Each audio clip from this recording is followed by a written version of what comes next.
We're back one more time because we are the champions. We are the champions, my friend. Ba-dum-dum, ba-dum-dum. All right. So we're back again, and let's just fast forward. We talked about drugs. We talked about what's new with you, even though I feel I feel like an actor that has to repeat the same things over and over again. yeah, it's true. I am here. He is here. It is Ken Synthrock, aka Jonathan Hayes. I reversed it because I'm not a real person. And George Divernigus. Oh my God. The fourth Definitely. time, Divernigus. The You fourth got it time right I've the made other it. time. I know, I right? Very inconsistent, aka VHS Dreams, because he is a real person. Here we are. And let's talk about now, before we get topical about the world, about morally. Let's talk a little bit about what's going on with George these days. So, George, what are your enterprises? What are your things you're into right now? Well, I've just temporarily moved back to the Greece. I'm leaving again in a couple of weeks. I just came here to I bought some new speakers actually, Mm-hmm. in order to remake my trance album because I hated the first version, I feel you. and I'm just changing like details that nobody's gonna notice, but I will notice. So that's enough for me. I see. And where exactly will you be going again?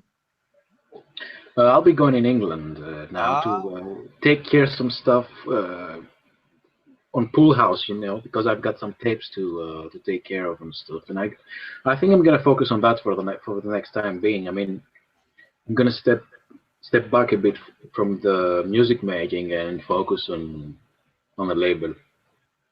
that's cool. That's cool. I'm going to be doing a complete reverse of that pretty soon. Oh, After this release I did for Achromatic Residue, which will be out on April 1st. After that one, I'm going straight into mine, and it'll be all self hype mode after that, which is weird. It's weird. You- no, actually, I understand, and to be honest, I think I'm gonna devote the next 2 years more self-promoting rather than making music because it actually is important. I mean, you know, when you have made the music already, right? You got to do something with it. And yeah, artists tend to not realize that, because we prefer to actually make music, not promote ourselves. Well, not me. I'm an attention whore, so I don't mind promoting myself anyway. But I mean for other people. And yeah, I mean, I've made an album which I'm well proud of it. And so I just rather like stick to promoting it now and promoting my name and making remixes with other guys and promoting my name through them and stuff. so, what kind of DAW do you use? You don't have to answer that question. I just said that I for comedic effect. Um, it was a rhetorical question. Do I it have to ponder? was. Do I have to It ponder on was. it? You should. It's a Zen Cohen poem given to you. I don't even know that there's such a thing as a Zen Cohen poem, but whatever. Uh, so, anyways, yeah, you're moving out to old GB, old Great Britain, huh? Tapes, Yeah, and you're going to be hawking them to people, and people are going to be giving you some money. That, my friend, exactly. sounds pretty good, though. It does sound good, though. It's weird to sell tapes these days, isn't it? It's very strange to even promote them because there's a small part of you that's like, no one is going to buy this. Like, no one's going to really Yeah, buy this. But then you do, and you're like, cool. I mean, if there's a demand for it, awesome. But it's still weird. It's very weird. yeah. Well, it is weird, but for me, I see it as some kind of like collectible item. I don't see it like a music medium. Obviously, I mean, who's gonna buy it? Well, there are people who buy tapes. For example, I bought. Well, I don't buy tapes personally. I've only bought one, and that one was from Ogre, and he had this live album. Was it called like Transients or something? Do you know this one? Yeah, I The, the, know one- of it. I the one didn't with hear it, but I know. with the yellow cover artwork. Yeah, I mean that's the only tape I've ever bought, and I actually enjoyed listening to it on tape. You know. Man, I think the last tape I ever bought was Green Jelly, and I was 11 years old. I think so. I think that's what I think it was. It was Green Jelly with the three little pigs.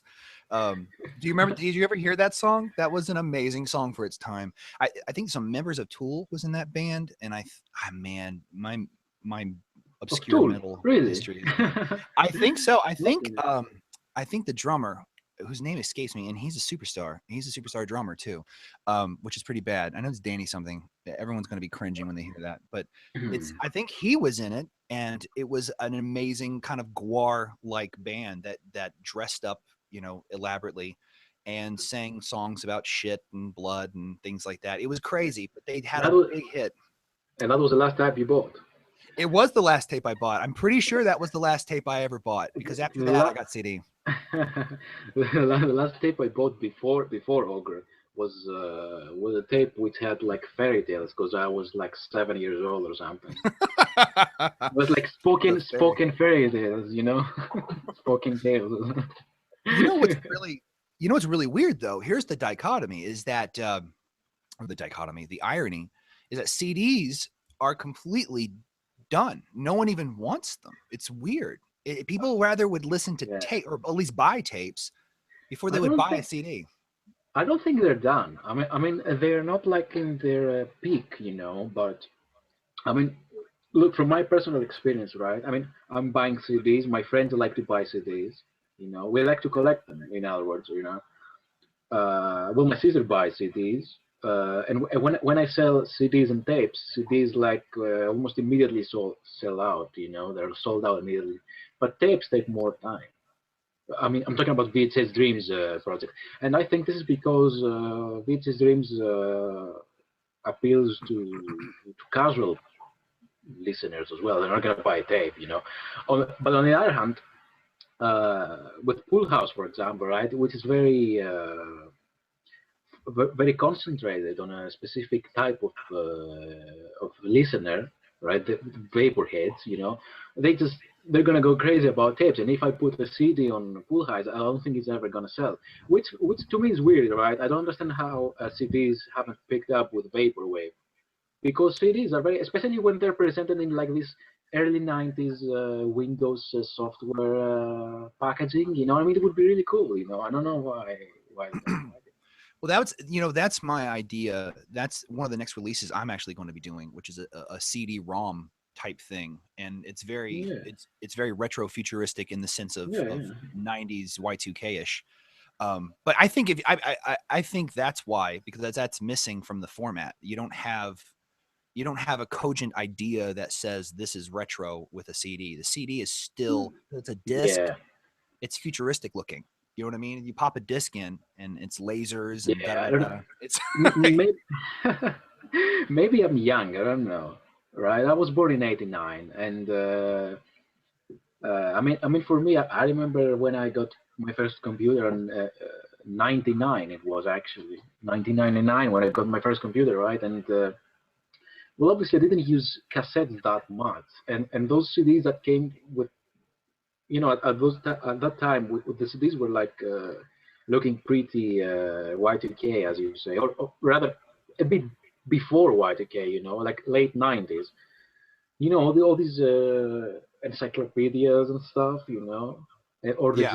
jingle CDs. I mean that's I can identify to that, and I don't get it how people that are well basically younger than me in vaporwave, because I'm old for the vaporwave standards, right? I mean, it's I don't get it how these people can like identify supposedly with tapes, you know? I don't. I think it's just it's tangible. It's vintage. It Yeah, screams yeah, that. yeah. It's really Yeah, you're it's right. You're right. I mean, it's a cities don't scream that. That's a fact, you know. yeah, it's a fetish thing. You could It's feel a it. fact. Yeah, yeah. It has movable parts. I think really more importantly, it has movable parts. Even if you don't play with them, Mm. it jingles and jangles when you pull it out. Jiggy jiggy jing. Put Yeah, it in, play it. You're right. It is some kind of a very special item. I mean, it's small and it's like, I don't know. Yeah, it's very special. I mean, the whole packaging thing and everything. It's like. But what do you think about synthwave in that aspect? I mean, uh, it seems to me that many synthwave fans are asking for vinyl, but they don't seem to really buy it. I mean, except for like 10 or 20 people, I and the rest think of them. Yeah, and I don't think it's easy to say. I mean, I told you already. I'm selling CDs very very well, right? I can push them very easily, and there are other people who can't, and tell me that they can't push CDs, but they can push tapes instead, right? yeah. So I don't know what's going on in Seawave really, because some guy can push tapes, another guy can push CDs and cannot push tapes, another guy can push any. I mean, it's strange. It's not like vaporwave where you know that if you're gonna put out tapes, they're just gonna go crazy about them. In You synthwave, you know, might put tapes and nobody will react, or they might do. It's strange. What do you think about that? I think that an industry that would be comparative to that would be, I know synthwave isn't an industry, but whatever. But something that would be very comparative to that would be the wine business. And I think that because it's intangible, all the things that a wine is selling is intangible. And you had this good, yes, but the qualities that you're throwing out in people's minds, the colors, flavors, all that, the bouquet stuff that you've almost created a language. And I think the same thing with music and synthwave specifically. I think so. I think some of them scream tape, some of them scream CD, and I think it's hard to quantify which ones or how that works. I think there's you variables. I really do. you mean it depends on the release, right? And the I whole think so. I think so. thing. Yeah, I I guess think you're right. even like if you get I, that guy robots with ray guns, I think that's his name. yeah, His stuff screams tape. I mean, when you look at his aesthetic, when you hear his stuff, it's like that. If I love that guy, I'm probably going to buy it because yeah, that's yeah. that's part of his thing. It's a gimmick, and I think Yeah, the you're other right. reason You're why right. is because Actually, I think the market is full of professionals and amateurs, and I don't mean that as anything pejorative. I just think that you have some people that are way committed on this end, and some people it's okay, but the marketplace is now like this weird mix between them. So I think that also does things. I think that changes things, changes directions in the market. It's a tiny market, but it's a market. It yeah, is. it It'll is. grow. It is a market, more or less. I mean, an independent market, It'll it'll a black market. grow mighty strong one day. A black. What But I don't about know. I don't know about the others, but for me, it is a black market. So what about the idea of people bootlegging vaporwave tapes and selling them for a profit? That's insane. Well, That's actually, that's crazy. I yeah, mean, I'm not even talking in a moral sense. I'm saying in this anachronistic sense. I guess essentially, by definition, it's sort of a crime, I guess, to do that because it's not your music. But it's like this crime that didn't exist for 2 decades. and now it and now it's come back. It's now, it's weird. now that you I actually, yeah. I mean, it's like a bootleg of a bootleg. I mean, it's so ridiculous. I mean, we've gone from entering the matrix to entering the matrix within the matrix. It's It's ridiculous. true. It's true. It is sort of like the Matrix, isn't it? I mean, like they made a perfect one and they made a high tech perfect one, and no one could live Yeah, in it, so yeah, they had to make it yeah. breathable. It's like Yeah, this. You have we to. have we have the virtual plaza, and then they made the virtual plaza inside the virtual plaza. I mean, it's like two layers of reality. Virtual or simulated reality. Yeah, it's But Inception style. It's and crazy. since you mentioned that, I would like to talk about the vaporwave and the fact that basically it's like stealing, right? I mean, that's what it is. Let's admit it. We're Right. stealing. We're stealing songs, right? Um, but but yeah, well, yeah, it's it's fair to start from this point. We're stealing songs, but this is what Plunderphonics did in the 80s, right? And uh, they uh, they actually took songs, right, and they just mixed them together, and they put a shitload of effects, right? This is in the 80s now, and this is it's done as a reaction to copyright control, you know.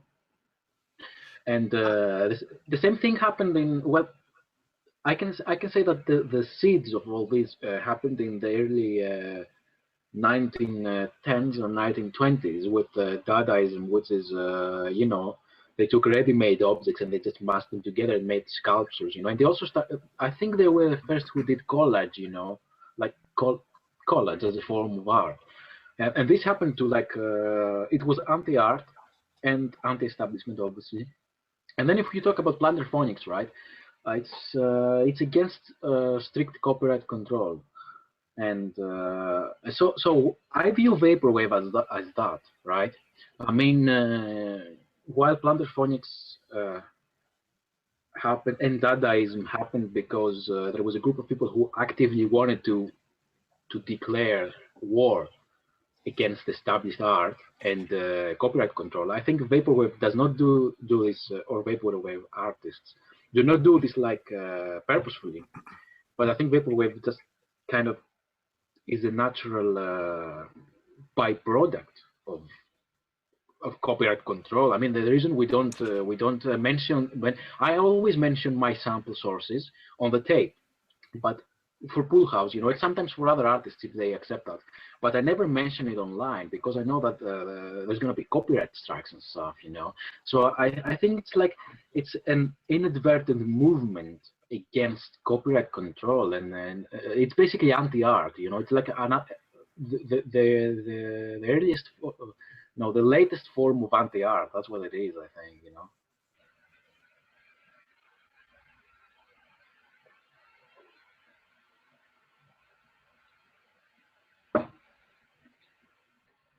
What happened? We don't have connection.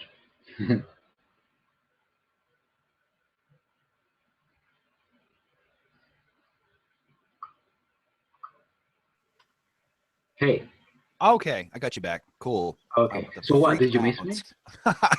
You came out for about 5 seconds. You went out. I don't Okay, know. but Maybe I no, did. no. I just said that that I like it. I like paperwork. I consider it anti-art, right? And when I make, for example, when I make a synthwave, right, it expresses my musician part of myself, right? Because I make my own music, my feelings and everything, you know. When I make vaporwave, though, it expresses my artistic self, because it's like anti-establishment. It's like, you know, So, against copyright control. And so you're saying your soul is in vaporwave? I don't know. I don't believe in the soul, but, no, let's not get there yet, because then we're gonna talk. Because I know we're gonna sit here and talk to you more, right? But yeah, no, I just, the thing is that I don't believe in copyright control. I mean, if I believe that artists need to make money from the work, right?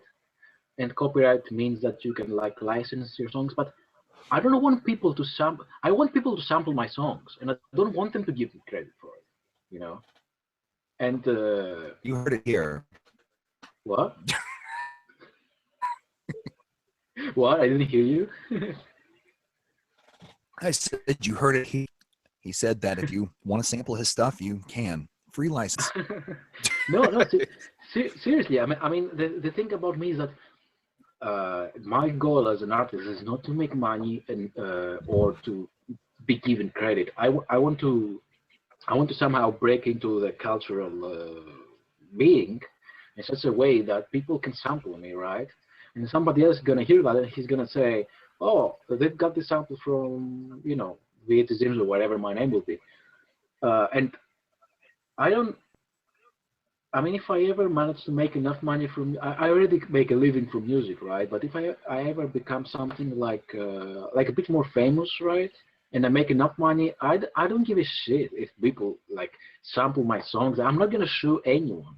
I mean, I don't get it how people well-known bands actually suing people for sampling their songs. I mean, this has.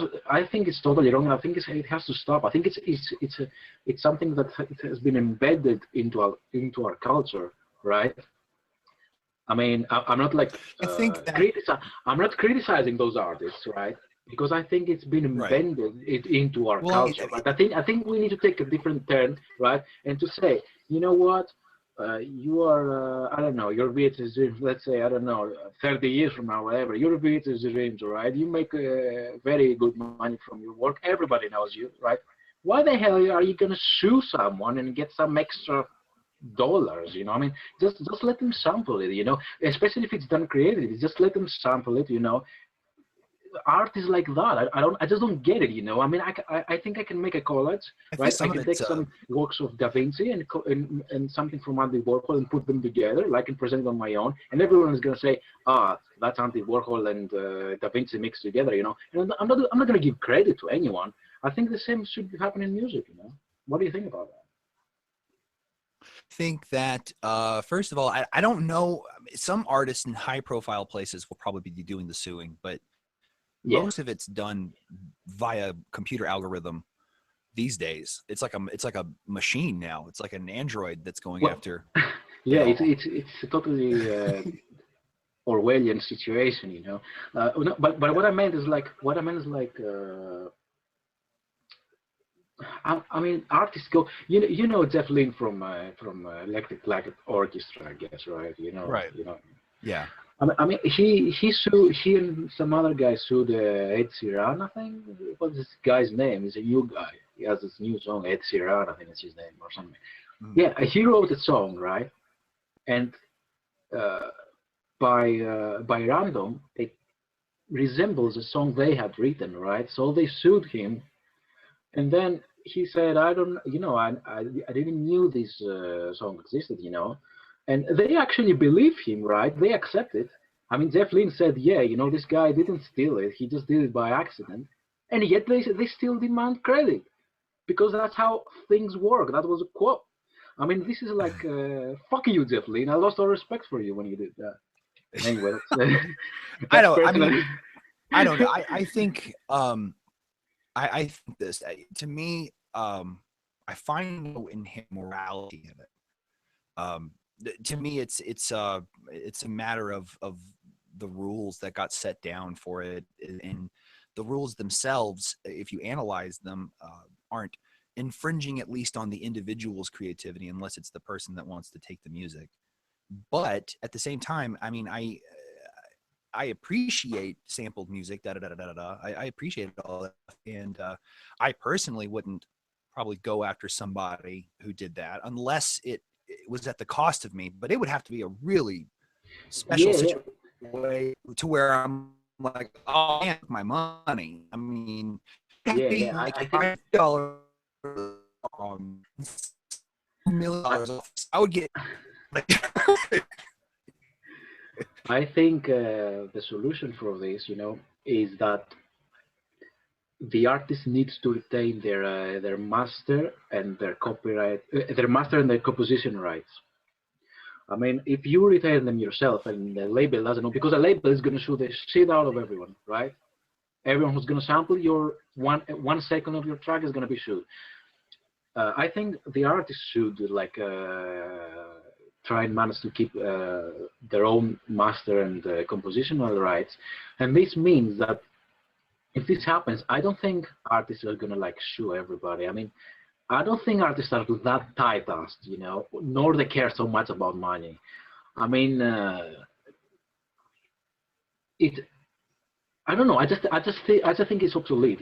I mean, when I see Queen, for example, Queen sued Vanilla Ice back then, for using the song, Under yeah, Pressure.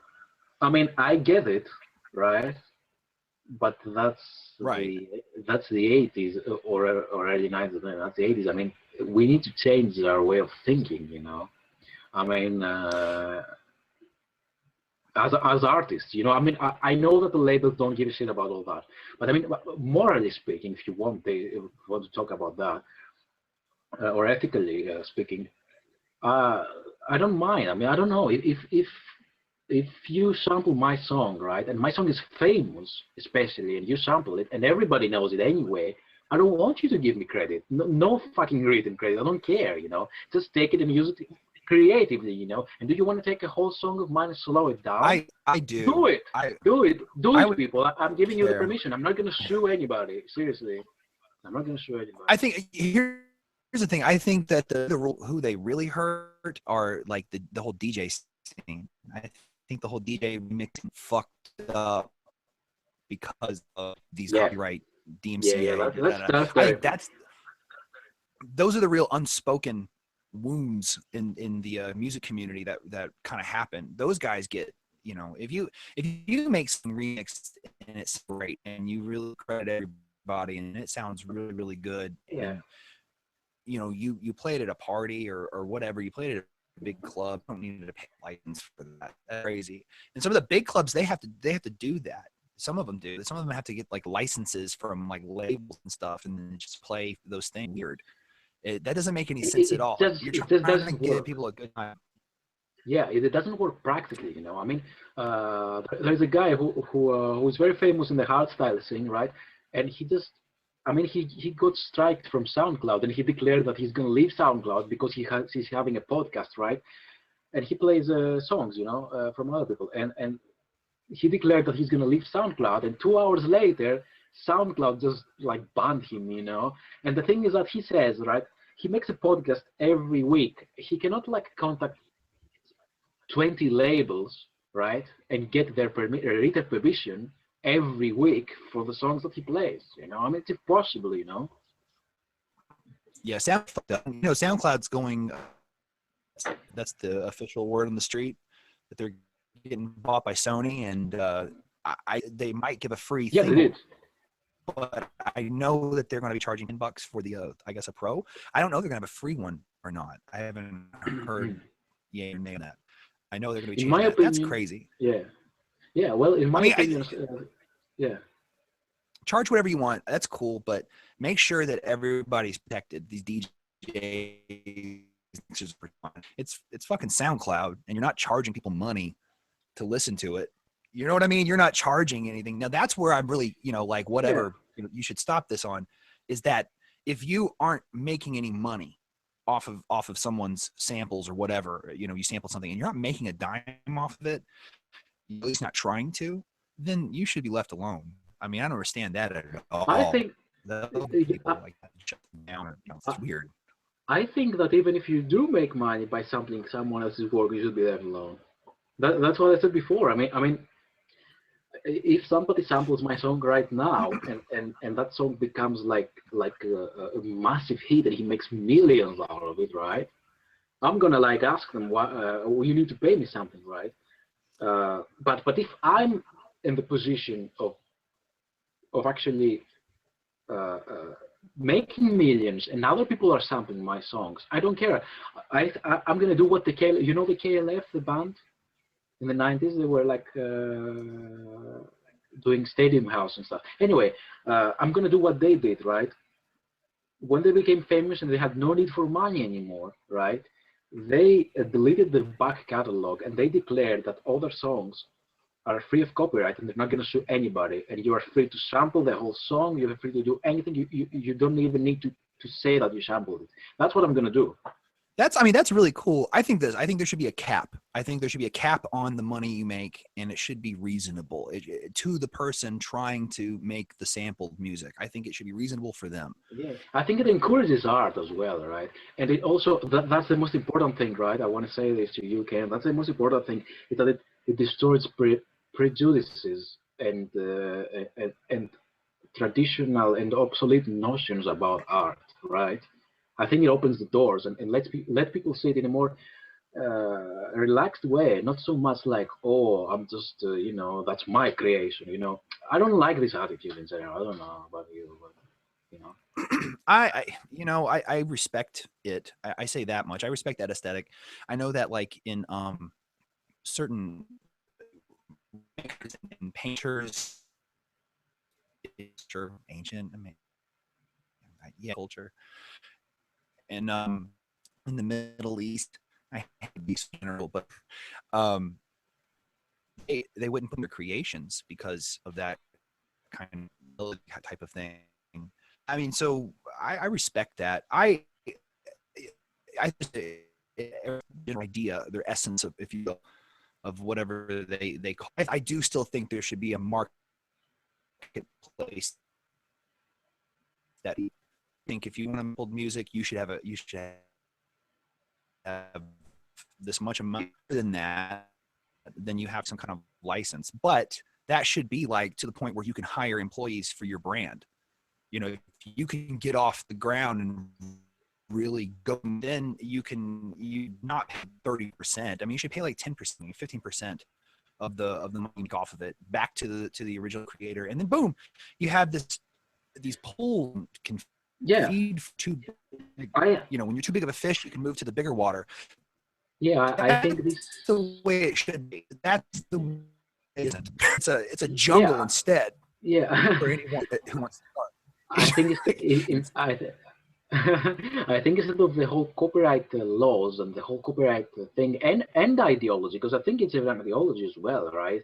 I mean, it comes from a certain ideology on how music is supposed to be and who it belongs and who's going to control it. You know, it comes from a certain like type of ideology and ideas on that. I think that we could be more free in regards to that, and artists can they can figure it out on their own. I don't think that there's always such a need for like. I think we're also going there. I mean, inadvertently, we're moving towards something like this because we're not in the 80s anymore, where or the 90s, where your label company owed like everything, right? Your songs were not Right. yours anymore, basically. You know, they owed the master rights, they owed the well, I don't know, any everything. They owed everything. Now you owe them yourself. And there's also the Creative Commons license. We didn't talk about that. The Creative Commons license is a very good thing because you can release your song instead of having them all the rights reserved. You can release them as Creative Commons, and you can ask for a written credit, right? So that means that well, obviously people you only ask for them to like give you a credit like you know, artistic credit, like have your name on the liner notes of their CD or something. They don't have to take any other permission, and you do that freely. Or alternative, you can do what I do. I have all my songs, all rights reserved, right? But I'm just not gonna sue anybody, you know. I mean, for me, I think that I think the old, obviously, part I can of I cannot. raising. I have a huge I think delay on your part. I mean, your video is like stuck, and I cannot hear your voice very well. I think it's the connection that's fucked up. But I cannot. Right now, you're just static. You know, I cannot say anything. Hear anything. I can hear you, but you sound like, you know, uh, very slow. let's see if this. I don't know what to say after. Let's say if this wave of bad connection I can hear passes you now. over. I can hear you now. It's just some bad connection. Yes. Mine here is not the best one either. You know? Cool. I can hear you now. Ooh.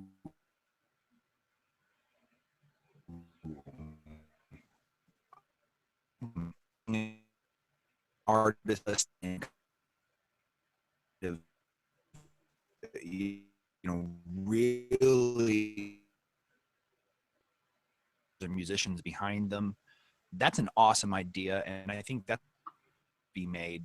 I think so, because I think that helps art in of itself. There should be these ambassadors that are created like that, but yeah, it's way past its time as a whole. I mean, that part should somehow stay. I think that's on the small labels now. They've got to figure out a way to do that with artists, a way to Yeah. raise them like that. But that's, I mean, I'm really hard for that reason in a label because I want that aesthetic. I want that to happen. It's got a thing. That's everybody raises this art makes somebody, and this wisdom pound too, and their own as well. Yeah, I know what I have a huge delay, and I can only hear half of the things you're saying. That's why I turned off my video because it speeds up things a bit till it catches on again. Um, Let's see if you can hear. I turned off my camera. yeah, I can hear you better, I guess Oh, now. it's that damn video. It Yeah. killed the radio. But I digress. What do you think about? You mentioned labels and Anyways, indie. Oh, yeah, you thought tell me, this. tell me. What do you what do you completely from this? What do you think of this AI that turned into a Heil Hitler loving intelligence? Have you heard about this? I saw this, and well, to be honest, it's hilarious actually, right? Because this robot is analyzing analyzing internet, right? And it's basically an amalgamation of the internet, and so it basically Yes, analyzed it basically it's funny because it basically analyzed humanity, and then exactly. it just became a fucking racist fascist bigot, you know. So Imagine if you were imagine if you were 9 years and you for the first time. That's essentially a good idea of what you're going to get.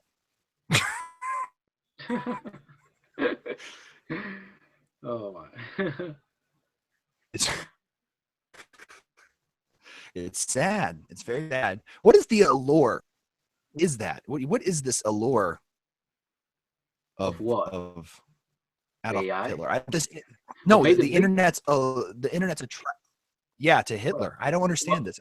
I don't I understand guess. the Yeah. Well, the thing, you know, the thing with Hitler is that, and that's basically more or less the reason that he actually managed to rise into power and also to motivate the whole nation and blah blah blah, is that he understood. I don't know how to explain. You know, all this theatrical presentation that he had about himself. You know, he mastered the propaganda basically. I mean, the propaganda of oneself. You know, he understood that impressions matter, and that's what well, obviously that's why he managed to motivate a whole nation. And that, I sound a bit like a Nazi when I talk about that, but I'm not. I'm just clarifying here, you know.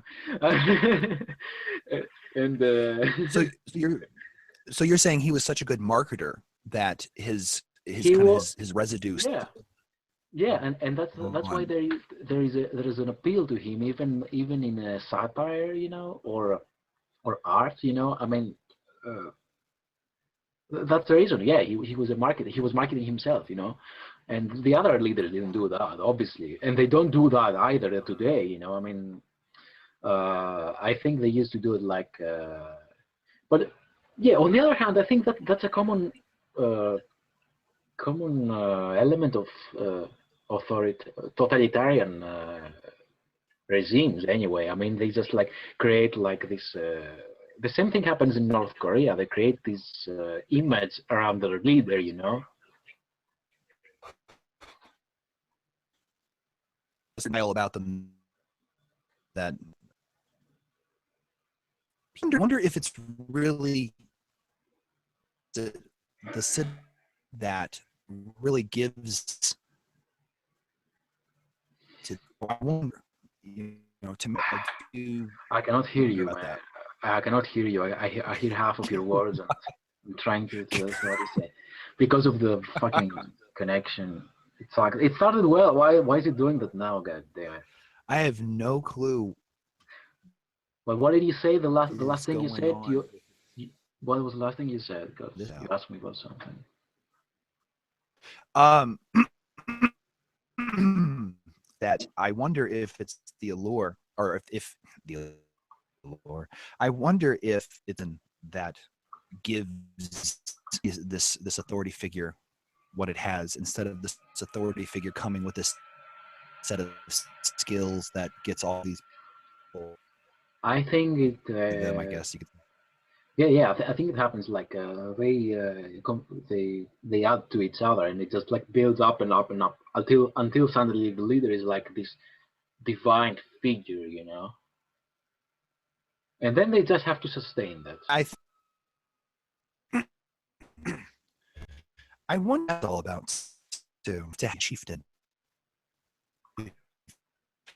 Why do we have to have that? It's so weird to me anymore that we would need to have a chieftain. They don't honestly make all of the decisions anyways, no matter if they're a good person or a bad person. Well, I don't know. Personally, I'm kind of an anarchist. I mean, you could say that philosophically, I'm an anarchist. So I don't get it either. I mean, I think that people can be they do have the capability to be taught to manage things more collectively rather than expect a leader. We're being taught to expect leaders, and to expect leaders to lead us. We're just being taught, and kind of like trained into it, right? I mean, there's definitely some biological aspect to it, right? It's not like I'm not like those people who just think that it's just like ridiculous and all. But at the same time, I think it's going to be rendered obsolete as the time goes by. Maybe in the next centuries, we will have favored such a less hierarchical societies, I think. I think that is really, in my opinion, I think to juggle various hierarchies and their different quirks, because I think that's probably the best thing that's going to happen for humans is when we're able to juggle various forms of governments in various aspects of life and Yeah, be able to understand, in one way it's kind of anarchy. In another way, yeah, it's ultra order. It's one of those. yeah, yeah, It's yeah, one of yeah. those things. That's the thing. Yeah, yeah. It's very antithetical. I mean, but you know what? I don't think there's ever going to be like a total anarchy, like in a totally collective society. I mean, there's always some form of hierarchy, right? Even if we live in a completely anarchist society, where there's no formal hierarchy. I mean, there's always a guy who is going to be more knowledgeable than others, and more charismatic, and people will listen to. He's not going to be able to like impose himself on others and stuff. Sure, because we're supposedly in an anarchic society. But there is some kind of hierarchy which is atypical, right? And I think this is just part of humans. I don't think it's bad. I just think it's part of humans. Some people have more to say, some people have more to do, others don't have so much. Yeah, I agree with that. I do. I think a lot of it has to do with initiative. I think some people are just born with that. I think it's genetic. I don't think it's genetic in a sense of I think it's genetic across all spectrums of humanity that there's just some people who have that drive to do that, to have more Yeah, initiative. yeah. I More just like don't that. think. I just don't like when these inherent like differences turn to become like establishments and laws, so people can actually like force themselves and their ideas and whatever upon others. But I think society will gradually move away from that. I mean, just like we moved away from believing that guys in kings, and that someone who is born from a king deserves to be king. I guess they still believe that in the UK. I wonder if anyone ever really I wonder if anyone really ever believed that though. You know what I mean? I mean, it's Well, one thing to look from the future to the past. We assume that, but I think there'd be enough people that'd be like, he's just a douche with a crown on. Fuck oh, of him. course, of You know? course. I mean, I'm sure in the medieval times, how many people would just fuck this asshole. But Yeah. I'm just saying though that they accepted it as normal, that a person deserves to have this position because of you know hereditary position.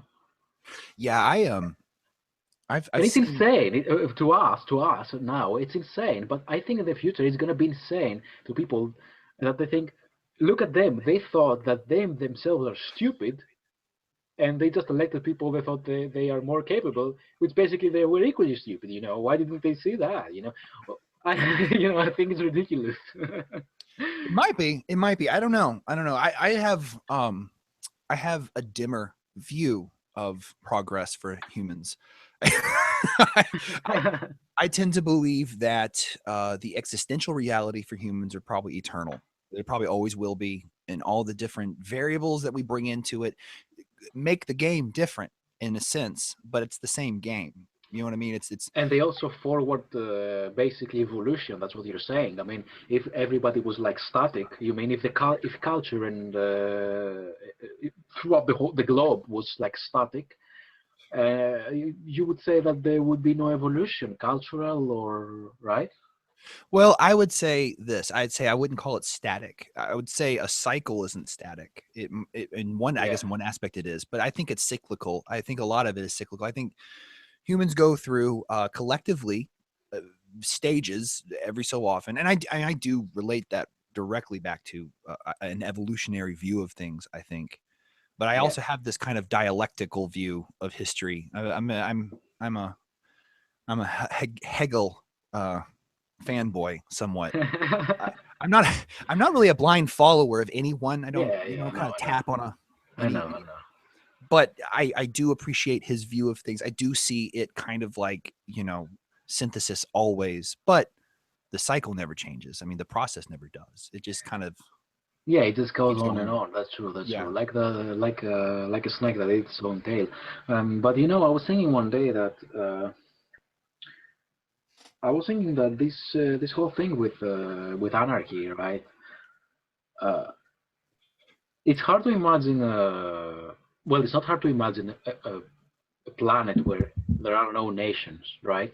Right. For me at least, it's not. I mean, I think the nations are a completely like anachronistic thing, you know, even today. But I understand the reasons why we still have them, you know. That's. But for me, it's very anachronistic still. I mean, but on the other hand, I just sit and ponder and think, you know what?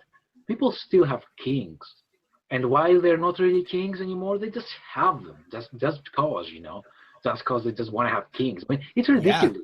it's true. I How mean, about the what the fuck people is going on? some live in complete war with that? That's what's crazy. When you think about the population of humans, the largest populations are under some insanely anachronistic rule of some kind. That's what's crazy. That's when you think of, there's a lot of Yeah, human beings that have to have a warlord to kowtow to. That's insane. That's yeah, weird. and you know what? I think, however, that Or a general. well, everything. Yeah, I mean, even war is a stupid thing. I mean, if you look at humans, right? We're not designed to kill each other, like physically and biologically. We just not, you know. We're not designed to kill each other. We don't have fangs, or we don't have claws, or we don't have like I don't know, you know. We're not really designed to kill each other. I mean, all these things is just a huge historical travesty if you think about it. I mean, the thing is that uh, people are getting taught and kind of trained to it, and I think the mind becomes numb and gets used to things. I mean, let me give you an example, right? I don't. Have you ever seen anybody dying in front of you, like from an accident? I don't know, or something. You hear me? I can hear you. Can you Okay. hear me? Yeah, I don't know what happened there, but it sounds great now. Awesome. So Okay. Yeah. the Did digital dust settled. what did you hear? I mean, did you miss anything or what? No, I got essentially what you were talking about. It was just the last tail 3 seconds of Oh, it kind okay. of went Yeah. dark So for a yeah, minute. I just asked you. Have you? I'm going to give you an example. Have you ever seen anybody dying in front of you from an accident or something? I have seen someone die Like get with a good glimpse, you know, and I see somebody dying from an accident in front of you or something, you know? I've seen someone die from an accident, but I did not see the death. Okay, If you okay. understand what I'm saying, But, but I saw the yeah, accident. It was pretty close to me, but but I still, didn't see that. when you saw it, didn't you feel like? I mean, you feel some inherent feeling that is like repulsive, and as if your legs are like cut off and you can't walk anymore because it's so shocking, you know? I I was driving, so So you I, just saw, yeah, I and was in a That's I different was in a because you just I was that's in a different. 2-lane road I was in a 2-lane road and it was raining really bad, and I was about to Yeah, pass a curve, and this guy behind me pulled out. It's in the country, so everyone's doing like 80 miles an hour, yeah. and he comes out and tries to overtake me, and then this guy hits him right next to my car, just boom, and it Okay, okay. But you didn't have like the immediate experience because, for example, I saw someone with a motorbike like hitting a lamppost, right, and falling down and stuff, and he died like I don't know, a minute later or something. Anyway, I just wanted to say that if you've ever seen someone dying, or if you even seen someone like having an accident, not dying, but you just see a person and you see a car like smacking him, and there's blood everywhere and stuff, you get this automatic response, which is a response. It's not a hostile response. You get an automatic response that you want to help. One, and right. secondly, you get this automatic response of shock and fear, and you almost don't feel your legs anymore. Like your legs are shaking. It doesn't matter how brave you are. If it's the first time you see this, your legs are shaking. This is like automatic responses. Because as a species, I think we are to like we're collective species. Like primates are. We live together in societies. And we take care of each other. Um, but the thing is, right? A soldier, for example, if you're a soldier and you're at war and you see this once, you see this twice, you see this happen again and again and again, your friends die. And after a while, right, you've become insensitive to it. You're not sensitive to it anymore, right? Sure. And Yeah. I'm just saying this because to show that naturally we are sensitive to our fellow man, but we can remove that, we can extract that. And I think all of us become like that because as a kid, you watch things on TV and you just accept the fact that people get bombed every day, people die every day, people kill each other every day, right? I mean, Uh, I mean, I I mean, we're getting taught that what, war, it's natural. Killing each other, it happens. But we're getting taught, it's not natural. We're getting taught into it. We get used to it, and our mind becomes numb to it. I mean, What do you think about that? I think somewhat. I think somewhat to some extent, but I don't know if it's really because of conditioning as much as it is because I mean, for me, I immediately when I think of humanity, first of all, I think it's a made up concept, but second of all, I think it's just a word, and third of all, I think that the advanced Western world as it is right now is essentially a victim of us the random occurrences of a system that's just way too large for anyone to really have any control of anymore. You know what I mean? Yeah, It's yeah, I it's, agree. it's hit a speed to where now Totally, it's like, totally. oh, okay, let's just see where this goes because there's no one pulling the wheel anymore in this one. Yeah, I agree. I agree totally with that. I mean, So it's all. I think anyway, that because of that, I don't know if it's really because if it's that we're conditioned to be callous, or is because we have conditioned ourselves not through an institution, but we've conditioned ourselves to know that there's not a lot It's an individual can do. Yeah, I'll You tell know? you, it's not an institution per se. It's more like it's a thing that works on its own now. I mean, nobody's gonna. I mean, the government is not gonna like try and make you get used to the fact that people die. I mean, but it's just the way it is in some aspect, in some extent. And I mean, your parents are not gonna teach you that people just die every day, but they just don't have any other choice. I mean, we're caught into it, like you say. Actually, we're just caught into this. It has become too large now, and war is a necessity right now. I But at cannot the I cannot same I time, cannot be a pacifist and deny that, right? War is a necessity right now. That's sad. It's a sad fact, but it is a fact, right? yeah, Uh, sure. but I just don't think war is natural, right? I think we get used to it in some extent. Well, I think you're well intended in what you say, but I think that you're quietly falling victim to the naturalistic fallacy of the thought that if something, and I don't think that you're thinking of the origin of humans. I'm thinking that your data of being alive on this earth right now, all of your information, your experiences and everything have led you to believe that there is an inherent sensitivity to death and dying and killing and war. But the reality is, and I'm wrong about a naturalistic fallacy. I don't know what I'm talking about with that. But in reality, really, if you go to the beginning, it's vicious, it's brutal. And that's why we have those things. Right now, we're sensitive to it. And I think it's a good thing. I mean, I don't get me wrong. I'm not one of those people that think that, everything should be, kill or be killed. But I think it's a brand new thing for a lot of humans right now to be sensitive to that. And Well, I think, if you look at the first human societies, right, they used to take care of each other. However, and you're right in that aspect, they were tribes, right? sure, And yeah, they could either be like friendly with each other or they could not. It depends.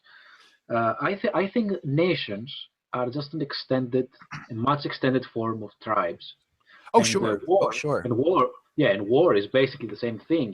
This is my territory, this is what I've done, and you're not gonna get it. And if you try to get it with violence, you're gonna have violence back, and that's war basically. Um, but I'm really happy about the fact that humanity does make steps forward. And I mean, if we go by nature, right? If we try to establish our morals by nature, by natural selection, then it's gonna be terrible. well sure. Right. It's amoral. It's amoral. It has Yeah, nothing to yeah. do with it. I mean, natural selection tells us how we are here and all. Society needs to run in a totally different way. I mean, if we go by what I want to say is that natural is not always the morally best thing. You Sure. know. Yeah. Now you're describing actually the naturalistic fallacy. No, I don't mean that you're doing it. I mean, you're actually describing it right now. So yeah, perfect. Which brings us to the matter of whether it's worthy to teach children at school to question ethics in general. Dun Right. dun dun! Let the ball begin. Well, I No, mean, I'm serious. Jokes aside and Facebook joking aside and all that. I was my issue was that schools favor an utilitarian approach, right? And we end up producing like people who are knowledgeable, but we have knowledgeable stupid people.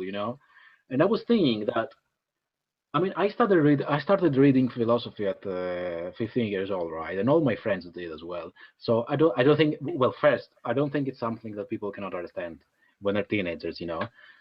So I thought, why don't we insert this into schools, right? And not to learn some history, philosophy, and crap, just to inject philosophical questioning because the Bible's the into. final word of God. That's why. You ain't gonna you ain't gonna take me away from my God. You ain't gonna take me away from my guns. You ain't gonna take me away from none of that. You ain't gonna teach me. Don't teach me none of that superstition. I know the truth. I know Jesus Christ. well, that's something I cannot counter argue. You won the argument. You won the argument already. You just beat me up immediately. Yes, Checkmate. no, Checkmate. Before you say that philosophy is, I'm not like I don't want to like judge you, right? I'm just gonna say, before you say, or anybody of you guys out there says that philosophy is meaningless, meaningless thing for a teenager or somebody who goes to school, right? Um, I would argue that it depends, just like art, whether it's taught at schools, that's another subject. It depends on how you teach it. And I'm going to give you an example, right? I was taught philosophy at school as a mandatory part of the curriculum, and I was taught it the wrong way, right? The boring, ridiculous, completely useless way. We were basically like doing history philosophy. I mean, first we Oh learned yeah. what That's Plato how said. that's how it's That, always taught, isn't it? You start yeah, with the Greeks and then you go on up. and that's wrong. And that's wrong. Well, that's right for a university, but it's wrong for a school. I mean, if you get to the school. I agree with you to that extent. I do. But to me, I think I don't know. I couldn't. I couldn't. I think it should be an elective in school. Maybe I couldn't get down with it being mandatory because I have this kind of Jacques Derrida view of the history of philosophy. Funny enough, where I kind of see it as the Great Western, I think he was the one that called it that, the Great Western Project, or the Great Project of Western Philosophy, which is essentially, if you take a really, really far back view of things, and you look at the big picture, you're looking at essentially Platonic and Aristotelian ideas, and people somehow file somewhere in a spectrum between these two, and they're bouncing. Yeah, I've heard that too. Yeah.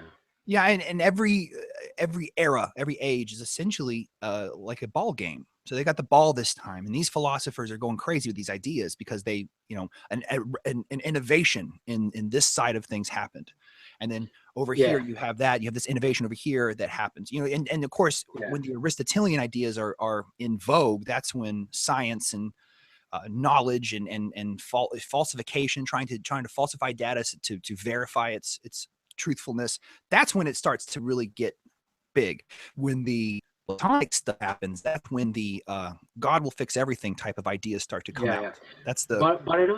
But I don't think teaching philosophy is Platonic, or it has to be Platonic. I mean, Plato, the way he proposes philosophy to be taught, right, is for specific purposes and under specific ways, and I totally disagree with both the purposes and the ways. The philosopher kings and all that. We don't have to talk about that. That already. But the thing is that, well, to some extent, right,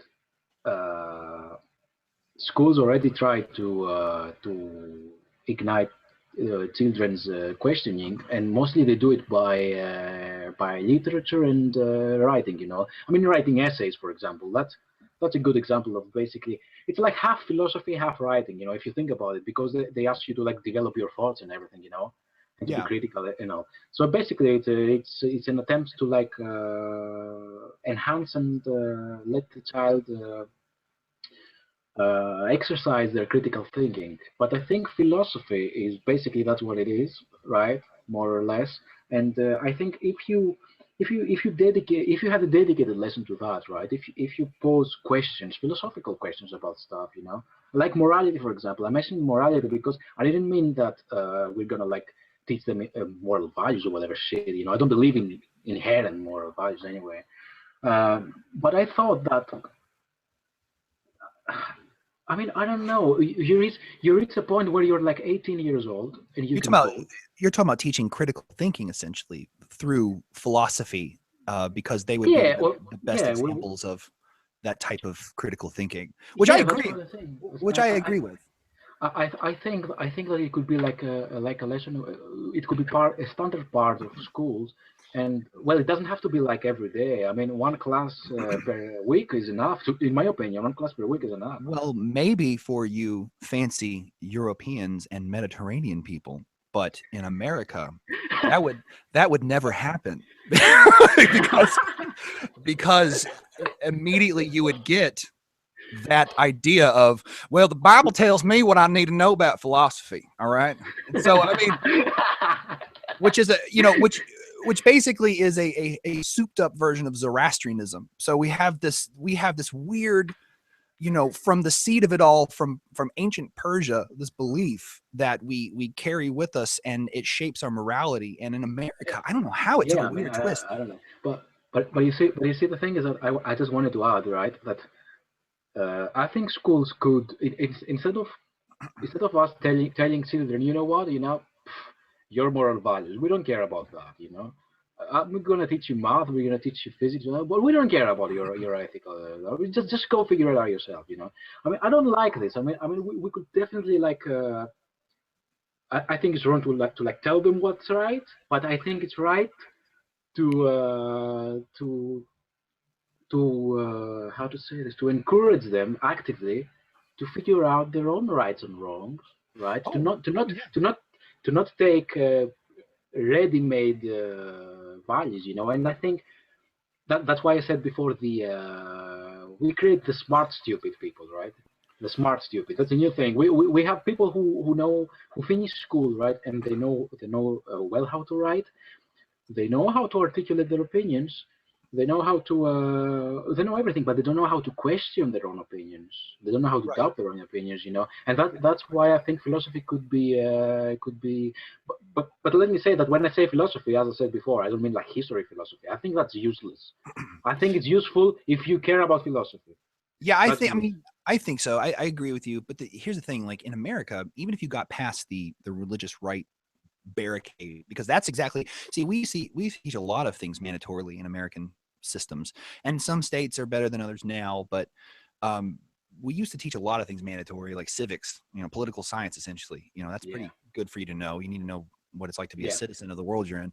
But yeah, we used to have things like that too, but they lost. They just kept getting chinked down, ching ching ching ching ching ching, like by the religious right, and they're I whining see. about, Yeah, and I see. until now it's really difficult. There's in the news this just last week there was a like a mindfulness meditation technique that they were doing for kids, which is pretty cool. It wasn't religious, it wasn't spiritual. They were just closing their eyes and meditating and being in the moment and just getting their breath down, getting their heart rate down, everything down, and letting everything recharge, which by the way has been scientifically proven to do that to your brain. It Yeah, gives you a yeah, nice of little course. refresh. Yeah, And they didn't want to do it because it was as they called it, Eastern mystical nonsense. And it was magic and all this other stuff. And it was the Christian right that came out and said that. It's yeah. that's You see, that happens in Greece as well, right? I mean, the oh sure, church, yeah. it's You got guys its are grip, it's you got guys are its e- inundated with the right. it's got its evil grip all over education. I mean, no, I'm Yeah. not. I'm not kidding. And it makes me sick. I mean, but yeah, well, Greek education system is a huge travesty, and we're gonna waste our time talking about that. So I don't want to talk about it. But I just want to say, yeah, that church is everywhere, and the thing is, are you right? Oh yeah, I I'm see. I'm cool. I'm Cool, great. cool, cool, cool. Yeah, I am you, great. you didn't die. That's suddenly right. Then, yeah, I just thought that. What do you think about art? I mean, should art be part of the standard curriculum? Maybe I don't know, one class a week or so. I don't know, once a week or so. What do you think about that? It's an interesting subject. I think, to me, here's the thing. All the stuff you're saying in an ideal world, I would completely be behind. I would be behind it in no time. Oh, I'd be like, hell yeah, yeah, teach it all. Teach all the humanities because I believe humans need that. I do think that softens the soul a little bit, if you will, and it gives a little bit of seasoning to the human character. I think all that stuff does. Philosophy, yeah. literature, music, art, acting, theater, all that stuff I think is really good. It gives you confidence. It makes you, It if helps you you, shape your view about the world, I mean, and express yourself. same time though, I also think that athletics does that too. But I have to admit, as an American, I'm not a big football fan. I don't hate on football, American football. I don't hate on it, but I don't watch it. I know nothing about it, like nothing about basketball, Yeah, nothing about yeah, baseball. But I love combat sports, and to be yeah. I quite know. honest, something like that. I mean, if you look at people who did wrestling in high school, they were usually some really behaved kids and had a really good head on their shoulders. I can relate to that totally. I mean, I remember when I still was at school, I used to go to karate, not at school, but when I was still at school. School didn't teach us karate, but I was thinking about it. I was thinking that what if, yeah, I mean, what if schools actually got you into wrestling? I don't know, or some kind of sport that is well, not with ball. I mean, obviously we have like basketball. I mean, in Greece we have basketball, right? We have soccer and volleyball, stuff like that. But we didn't have anything like wrestling or something. And I was thinking uh, it could be a good idea. I mean, I don't know. I mean, Like I because said, yeah. I don't Tell me, yeah, I don't think it's realistic, of course. But yeah, if it was my perfect world, I would make it unisex in the sense that both genders could, or yeah, whatever gender you definitely, were, yeah. any gender could compete. But I would make it, and this is just my personal idea, I would make it mandatory for all males to wrestle. Oh, from puberty on. And the that's reason what I why call it, machismo. That's what I call it. I stepped on a landmine right there. But anyways, Yeah, you did. Yeah, you did. The feminists are coming. so the thing is I think that the reason why is because these boys are like just at the brim of testosterone, Yeah, and somebody needs to teach them about violence in the right way. I And agree. I totally agree to that. I yeah, I totally mean, agree. And how to I think, control it. yeah, I think because men are, well, to me at least, right? And please, feminists, I'm just shitting on men right now, okay? Don't come to my profile and tell me anything. I'm on your side. No, I'm just clarifying, because you never know, Yeah, I think that men, well, boys, not men, boys are more violent, right, by nature, and I think teaching them, as you said, teaching them the right way, you know, and teaching them to the right way to view violence and the right way to, I mean, yeah, definitely, sports could do that, right? Because it promotes like healthy competition, in a sense. It's not about dominance; it's about competition, and then Exactly. You shake hands afterwards, and you exactly, you have appreciate. respect. You have respect. Exactly. Exactly. More Yeah. it's more like, let's exercise our skills. Let's measure our skills. And let's improve. I mean, the loser is gonna improve. He does this. He when they lose, they take this as a lesson. I'm okay. I lost because of this, so I'm gonna improve that. I mean, I and this shapes a further, shapes character in further levels. Yeah, I think.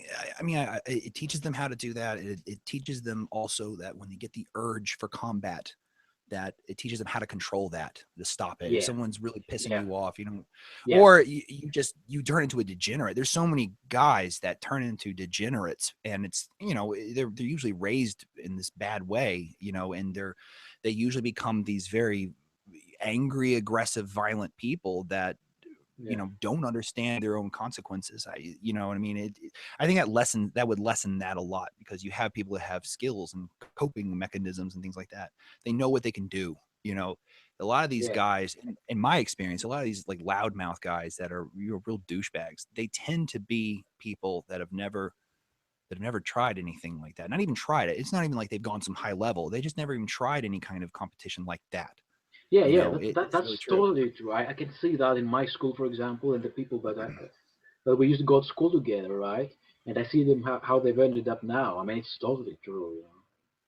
Yeah, I mean, when I first started to delve into jujitsu, Brazilian jiu-jitsu, it was like I had a lot of ideas before that, and I thought, I had been in scuffles before that, da, da, da, da, da, but I really thought I could get myself out.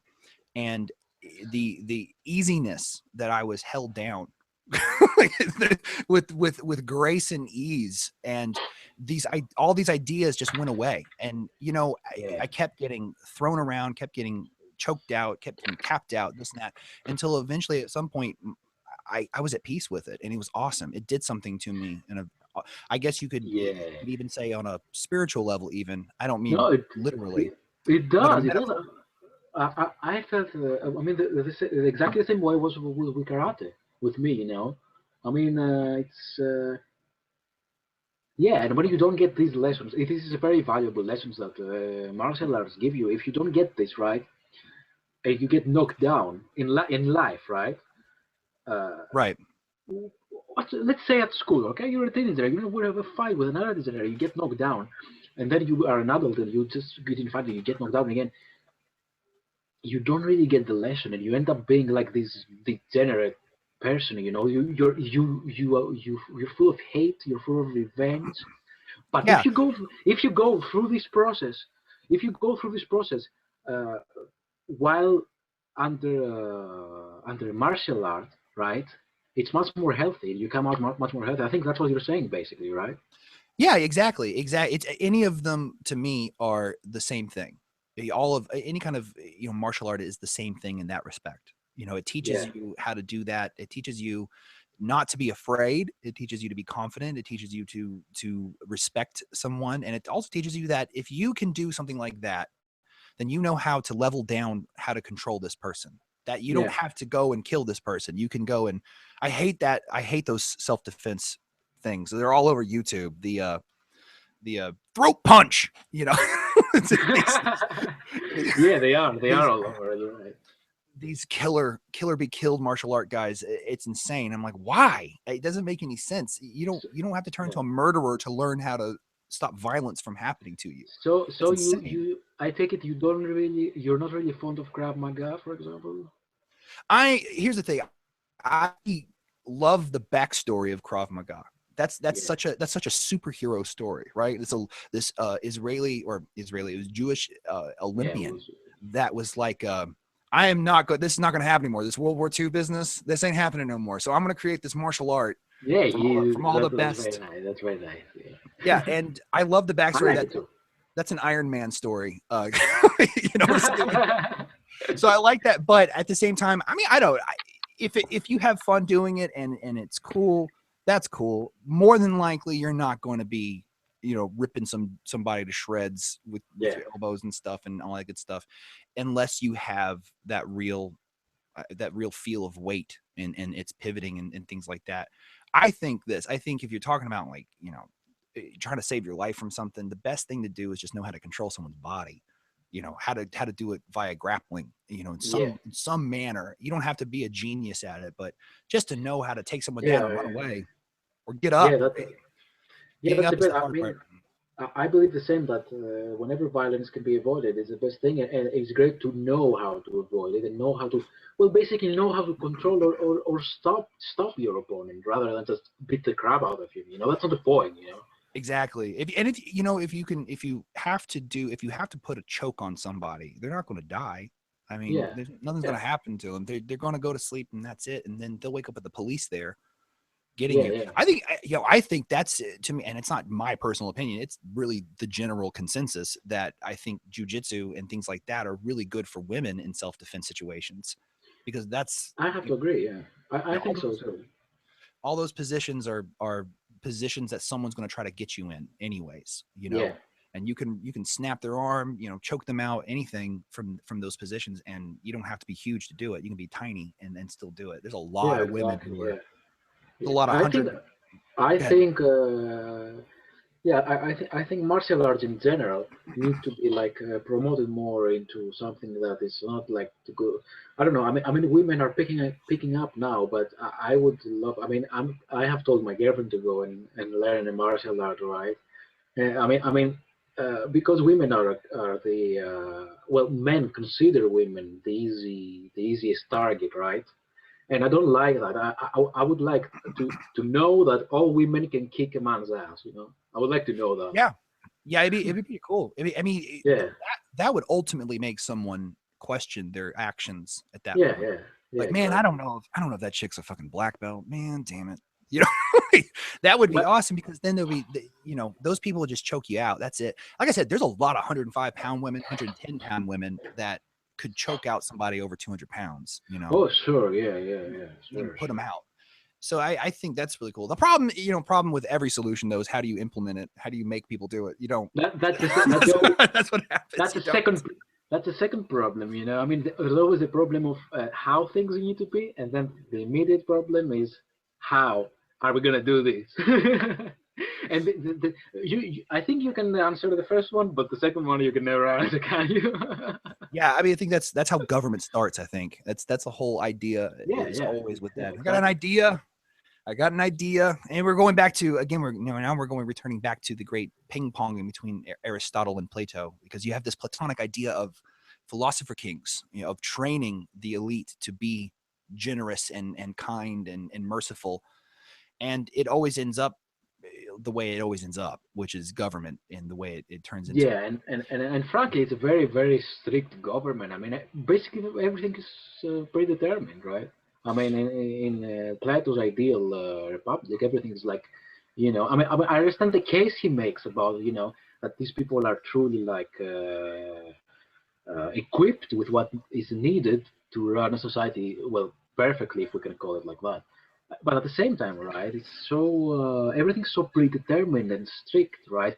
So I would say, why not teach these things to, well, I don't know, everybody? How about teach these things to everybody and let them vote? I don't know, you know. Because you're always going to get some douchebag in the back. It's going to be like, I Yeah, don't need none of this shit. I yeah, don't that's need true. none of it. Fuck So that. Plato essentially makes the case that, you know what, these douchebags, you know, we're just gonna have them be slaves. Well, see, here's the problem. Then it turns into an institution, and Exactly. I then mean, you there's always need Aristotle's ideas to get a whole population out to see things in essence instead of in form, and to there is, classify yeah. things and observations and empirical data and da da da da da. It You know, go ahead. you know one thing. You know what? One thing I like from Plato's Republic is what he says about kids and uh, and how they are raised by society. I find this very very interesting. You know, I don't know if Yeah, you remember that part. You know, where he tells us that basically kids are, well, they have their parents, but more or less like they I mean they recognize everybody as a parent, right? And right. I don't know. I mean, obviously, in order for this to work in the real world, right, we need to have a perfect society, and we need. And in reality, you're gonna. I mean, my child is gonna get taught something by me, and then he's gonna come to your house, and he's gonna get taught that Hitler is our savior, you know. And then he's gonna go to another guy's house, get taught that Jesus is savior, you know. So it can happen, you know. But it's a very interesting idea, you know, how this Yeah. collectively raising kids, you know. I don't know. It's Well, interesting. I think it happens, and I think that whether anyone wants to admit it or not, it happens anyways. I mean, Yeah, we're always yeah. I raising. mean, you're We're not shaped just raising by children. society. Yeah, Yeah, and we're not just raising children. We're raising people. Everyone's getting yeah, raised by everybody, really, and yeah, especially with the internet. Now we're yeah. talking about, you know, when you But get you on the see, internet, there's this. yeah. Go ahead. Yeah, I was thinking that I think I get this from a personal experience, like all Greek philosophers do. Uh, yeah, I mean, when I was a kid, right, and this is still going. I'm living in a rural area, right, far from all the city ongoings and whatever, and we were raised basically by the whole neighborhood, right? And I used to call the neighbors and everyone, I used to call them aunts and uncles, right? Now they're not my uncles, right? They have nothing in common with my parents, right? No relation at all. But Right. I was taught as a kid to call them uncles and aunts, right? And I used to, my mother used to like leave them to go. If I told my mom, can I go and stay at their house for 2 days? She would say yes, you know. And I would go there, and then they would like teach me things about life as if I was their kid. And same thing happens with their kids. They call my dad like their uncle, but he's not, you know. I mean, so I just take some inspiration from that, right? And I would go a step further and propose, how about we just call them dad and mom, you know? What would happen then, you know? I'm talking about a small society, right? A small society, a rural society, you know, something like this, which can happen practically in Greece at least. So I was thinking about that, you know, just like a thought experiment or something. When will the married people start having sex with other married people?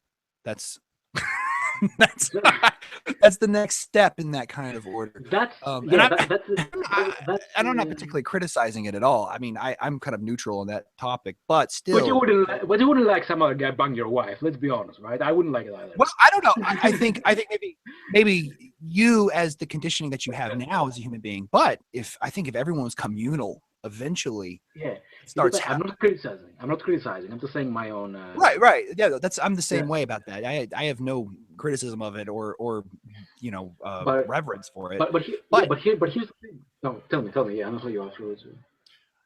that's how it used to be, at least at some stages. There used to be these egalitarian communes of hunters, and women and men hunted together and worked together and all this other stuff and had communal sex essentially, and I don't know how much the evidence is, if it's stiff or not with it, but Yeah, I I, don't know either. I don't know I either. heard well, I mean, I know that's right. That actually happened, but I don't know if there's a lot of sexual theories actually about humans that, Yeah, yeah. That about you the cannot way, find a definite answer about what's the no, best.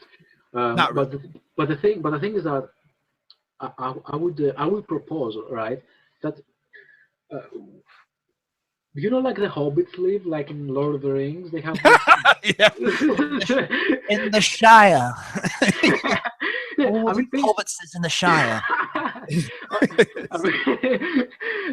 I mean, basically, right? I can picture, and I have this in mind as a project, as a future project, if I can ever pull that off.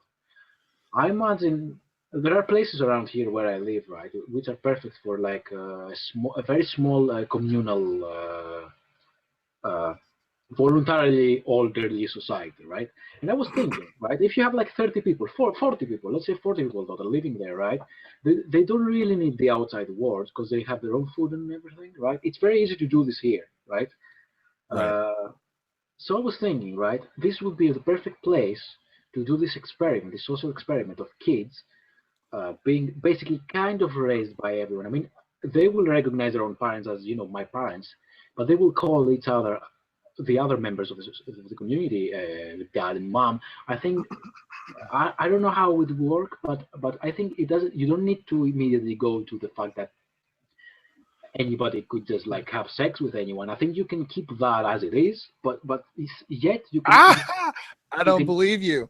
Whoa, whoa, whoa. I don't believe you, sir. I don't think so at all. I think it would be the countdown of when someone's going to have some sex. I think I, that's what it would I, be.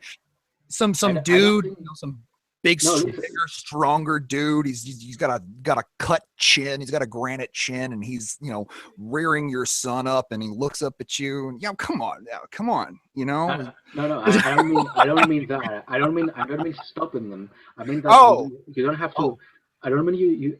I mean that you don't have to introduce something like that. You can, in order to introduce collectively raising children. You know, I I mean, feel you. I feel you. you know, I mean, we can raise them, but we can still be as we are in matters of sexual, like, And you know. not to mention the three and foursome, and sometimes even the eightsome type of potentials that you could get here. Especially those. Think about throwing alcohol into that. Think about throwing alcohol into that party. It's And there's a lot Friday of night. Yeah, there's a all the lot kids of are asleep. all the all the kids are asleep, and you've delegated three people while they're asleep, and then everybody I else have just goes in folks. I don't have. I don't personally. I do not have any opinion about how or whether or how well a society that is completely communal would work. Right. I just don't have an opinion. I mean, I cannot express an opinion because I don't know if it's gonna be good or bad. I just haven't put enough thought on that subject. You know. I mean, I think well, I communal think that with would be sex included as communal. You know, like you said, I I have. think that would be the I think the whole communal orgy thing would be probably the best case scenario though. Worst case scenario would be all like the back stuff, this dangerous liaisons type stuff, you know. Hmm, Are you looking at the other person now? No, you yeah. want a fourth lover? Is that what you want? They said we turn it into it could turn into a soap opera really fast too. I don't know. It would be a fascinating experiment, and I'm pretty sure they've done it already. I'm pretty sure, and I'm pretty sure. I mean, I know for a fact that there's been communes, but it depends on, you know, what their goal is. If they're artist communes, they're insane. You know, half the Yeah, time they yeah. are. Or the Half hippie the, communes. The hippie communes in the 60s. yeah, I half mean, the what time the those were hell? insane too. Insane too. Like Uh, they those some of those hippie fucks like up in America, like, oh man, they didn't know how to raise kids. Like they were they were, but they were you know fucking what? everybody. You know what though? The thing is that I mean, if you ask me, right, I don't have any problem with people who like to be in an open marriage. I don't give a damn. You know, I'm happy with them. I don't care. But I wouldn't do that, right? Right. Uh, I wouldn't like the idea of the person, the woman I like to also have sex with other men, you know. But then I think, isn't this some kind of like, especially if we talk in terms of society, it seems as if as it's some kind of like a result from Christianity, actually, if you think about it. With the communal wife or the communal No, sexual partners, no, monogamy. yeah, yeah. I mean, I I'm not sure. I don't know. I don't have enough knowledge about it, but it seems to me that it's just another one part that actually you don't have to be Christian to do it, but Christianity brought this and essentially like put it on over our heads, and you know, even if you're not a Christian, I mean, yeah, you know what I'm talking about in historical and societal terms, you know. right, to the in context of the West. Yeah, I think you're In the West, right. yeah, yeah. If you look at But ancient it happens in that you're totally right. This actually just busts my notion immediately, because they don't have Christianity in other. I mean, I don't know. In Africa, right? In African tribes, they don't have Christianity or whatever, but they still favor monogamy. So So I mean, I don't it know. depends on where you are. I mean, I don't claim to be an African scholar per se, but I have had weird Neither, not me either. but I just have a lot of strangely enough, I have a lot of experience with West African religion, and Oh, tell me then, in because I'm interested to know. in the context of West African Dahomean tribe, I think that's how you say it. The Bantu and Yorubans, and the Yorubans being my main special focus on, and they were polygamous I somewhat, I see. think. I see. But you know what? They had a fascinating social structure, because you see, it was a weird balance between men and women. Women had absolute control of finances and marketplace economies. They I had see. absolute control. They could choose their partners, and they could, because they were powerful. They had that power to Yeah. do so. Yeah. Very fascinating study. But anyways, yeah, I mean, they had polygamy, and some have monogamy. I think a lot of it, it's hard to comment probably on what makes that in other societies, but in the West, hell yeah, that has a lot to do with Paul, the Yeah. Apostle Probably. Paul's interpretation of Christianity. It did. Well, if you Yeah. look at ancient Israel, they had, or at least the royalty had many wives. So and there you go with that.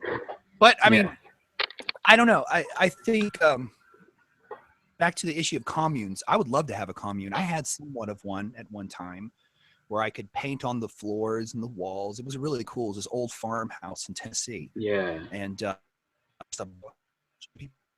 art and music. It was crazy. I loved it. But nothing weird happened there. There wasn't enough people, I don't think. Like, a lot of drinking happened. I tell you that. There was a lot. So, but yeah, no, to get back to track, I do agree with your sentiment in the sense that humans should have some kind of guidance in their education, and some kind of way of critical thinking and discrimination of ideas, and being able to disseminate them and figure out Yeah. what they mean and where they come from, and what do you think about it. I Yeah, do. yeah. I mean, it encourages very nice thinking, and I think it encourages them to actually to bother about these things. I mean, I cannot believe that there are people right in my age, or your age. I don't know how old are you, 50 or what? Anyway, I'm 50. I'm 54. I look. yeah, I'm 16. Anyway, yeah, yeah. I mean, I can't believe there are people in my age, right, or your age, or our age, that they happen to sit down and question, like, what do I believe in? What's my values? Why this and not that?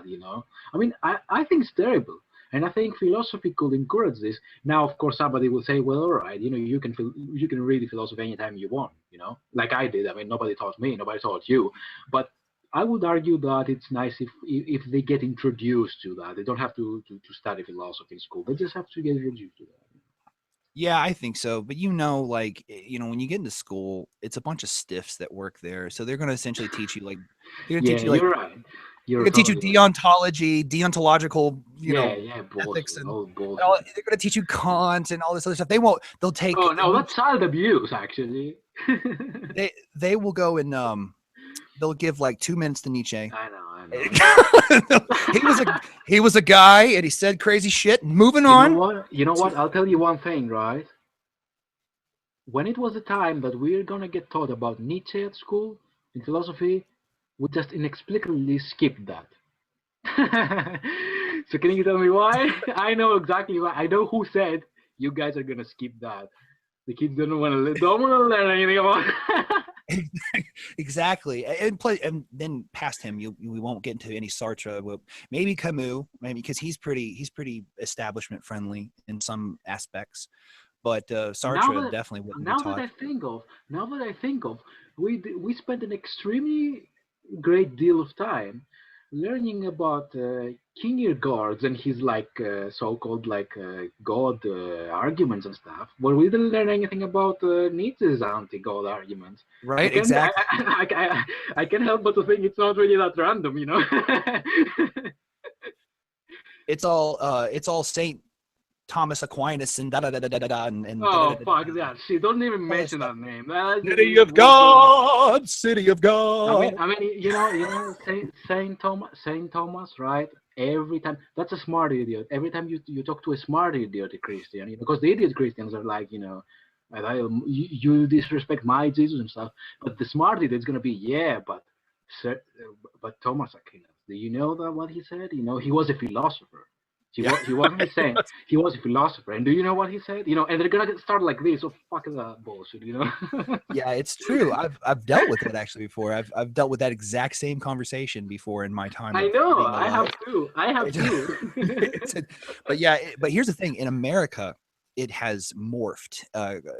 It is morphed into evangelical Christianity, which is a really different version of Christianity in comparison to other parts. And I mean, I know in parts of Europe and parts of Australia and to some extent some parts of Africa and Asia, there is some of that there, but it's imported from America. It's this Yeah. crazy version, and philosophically, they are the most like crazy. Imagine the weirdest sophistry ever, and you have that type of philosophy. It's fluid, it changes, it Yeah. does what it wants. They're theists one Bollocks. day, they're deists another. I know. I know. What, Yeah, just bollocks basically. But yeah, it's convenience. It's just convenience. You that, know, that's that's it's so yeah. crazy. That's the problem. I hate the smart idiot type of religious people. I just hate it. Because and then you see them saying those things, right? But Saint Thomas said this, and you see the grimy still next to him. This is like, that's the ultimate proof. Now I know there is a God. I'm like, Yeah, it is weird. I mean, I think I think the concept of God is inarguable in the first place, yeah, yeah, exactly.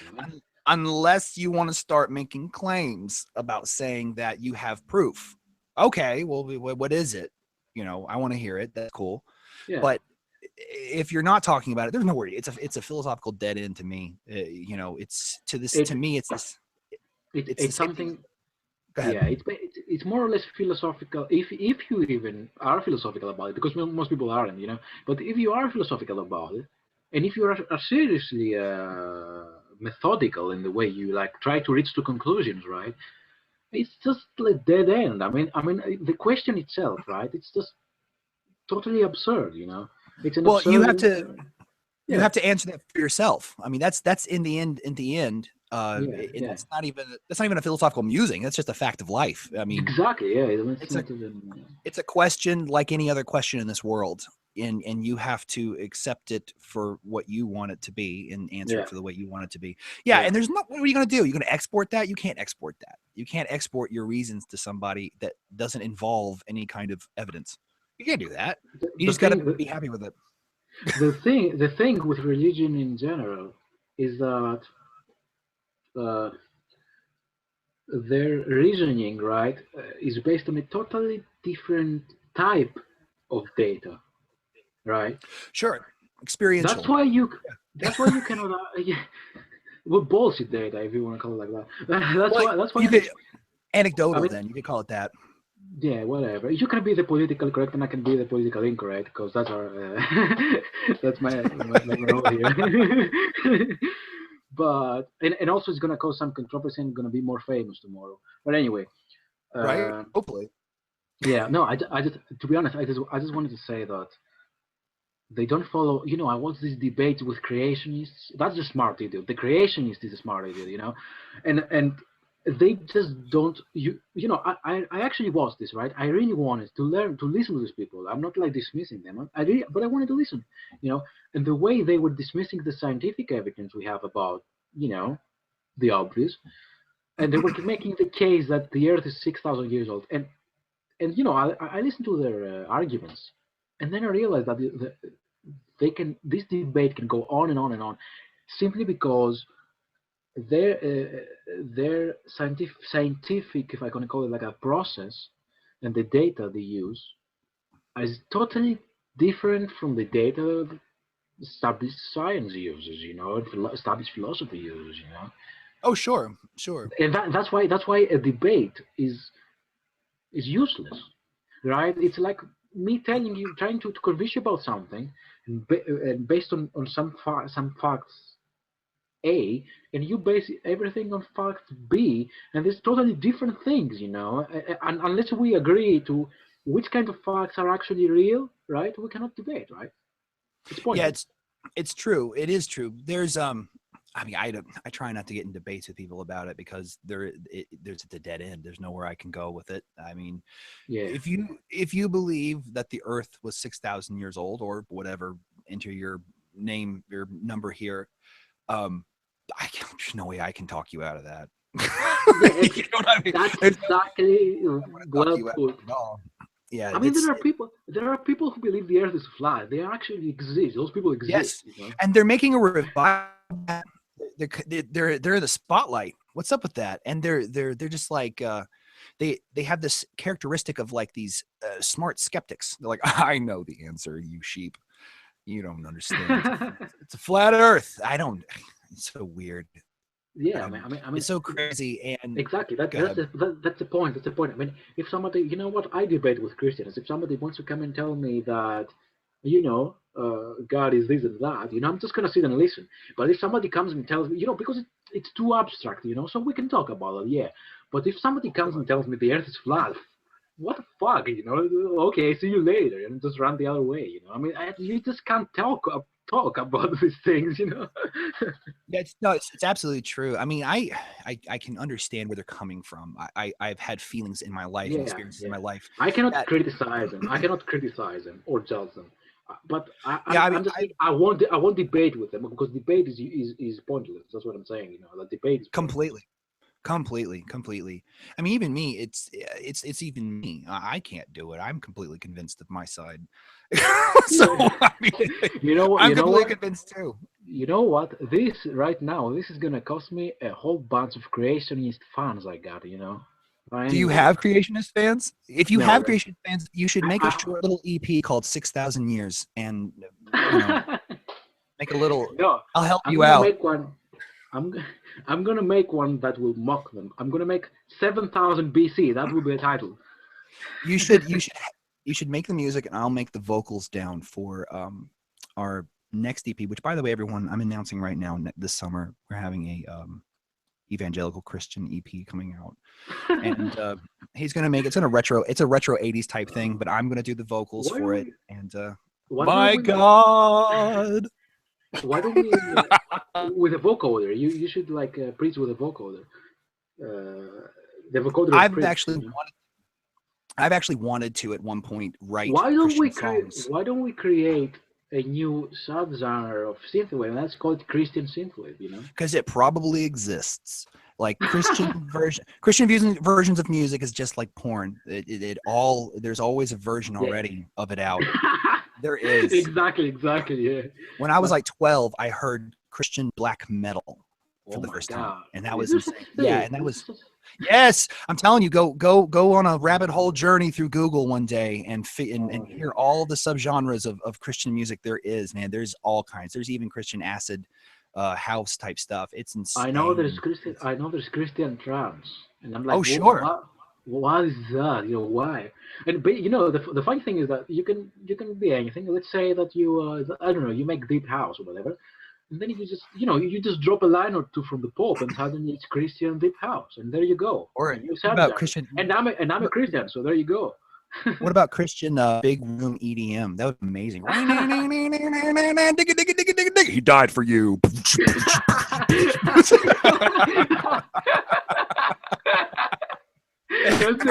That's the best thing I've ever heard in my life. That's the best thing I've heard in my life. Seriously. That would be Like, amazing. I yeah, wouldn't yeah, buy yeah. it, but I would download it. I I wouldn't would buy buy it. it. Fuck this, I would buy it. I would I support would, the artist. I would support it. This is so. I would buy the cassette, the CD, the vinyl, the T-shirt, everything. That's amazing. Sometimes I'll say something funny that I don't even know until I said it, and that was one of those, 1 out of 8 in my entire life. But I yeah, was thinking, yeah, tell me. go ahead. No, you go ahead. You have a Yeah, lot more. I was just gonna. How much time are we talking, by the way? How Huh? long are we How much talking? time have we talked? I have no clue. We have about 8 we have about 5 or 10 more minutes before this transmission closes. All If right. that's what you're asking. No, but it's okay. That will do. No, I'm just going to wonder if this whole thing will go up. But anyway, it's cool. Yeah, I just wanted to say about. I have this new idea about an album, right? Uh-huh. Which is going to deal with rather esoteric themes and mystical themes. You know, like mysticism and I think I'm gonna. Well, I'm already taking this direction actually. Where are you going to call? Wait, before you finish, are you going to call it Enigma? And will you make a song called "Return to Innocence"? No, I'll tell you what I'll do though. I'll tell you seriously what I'll do is that well, it's gonna be retro inspired, just like Transam, right? But I'm going into more like mystical things. I mean, the theme I've thought so far. This is a word exclusive right now. You have the privilege of this to be on your show. Uh, I think the theme will be that this is a concert that is happening at a space pyramid, and the transmission is done through the pyramids on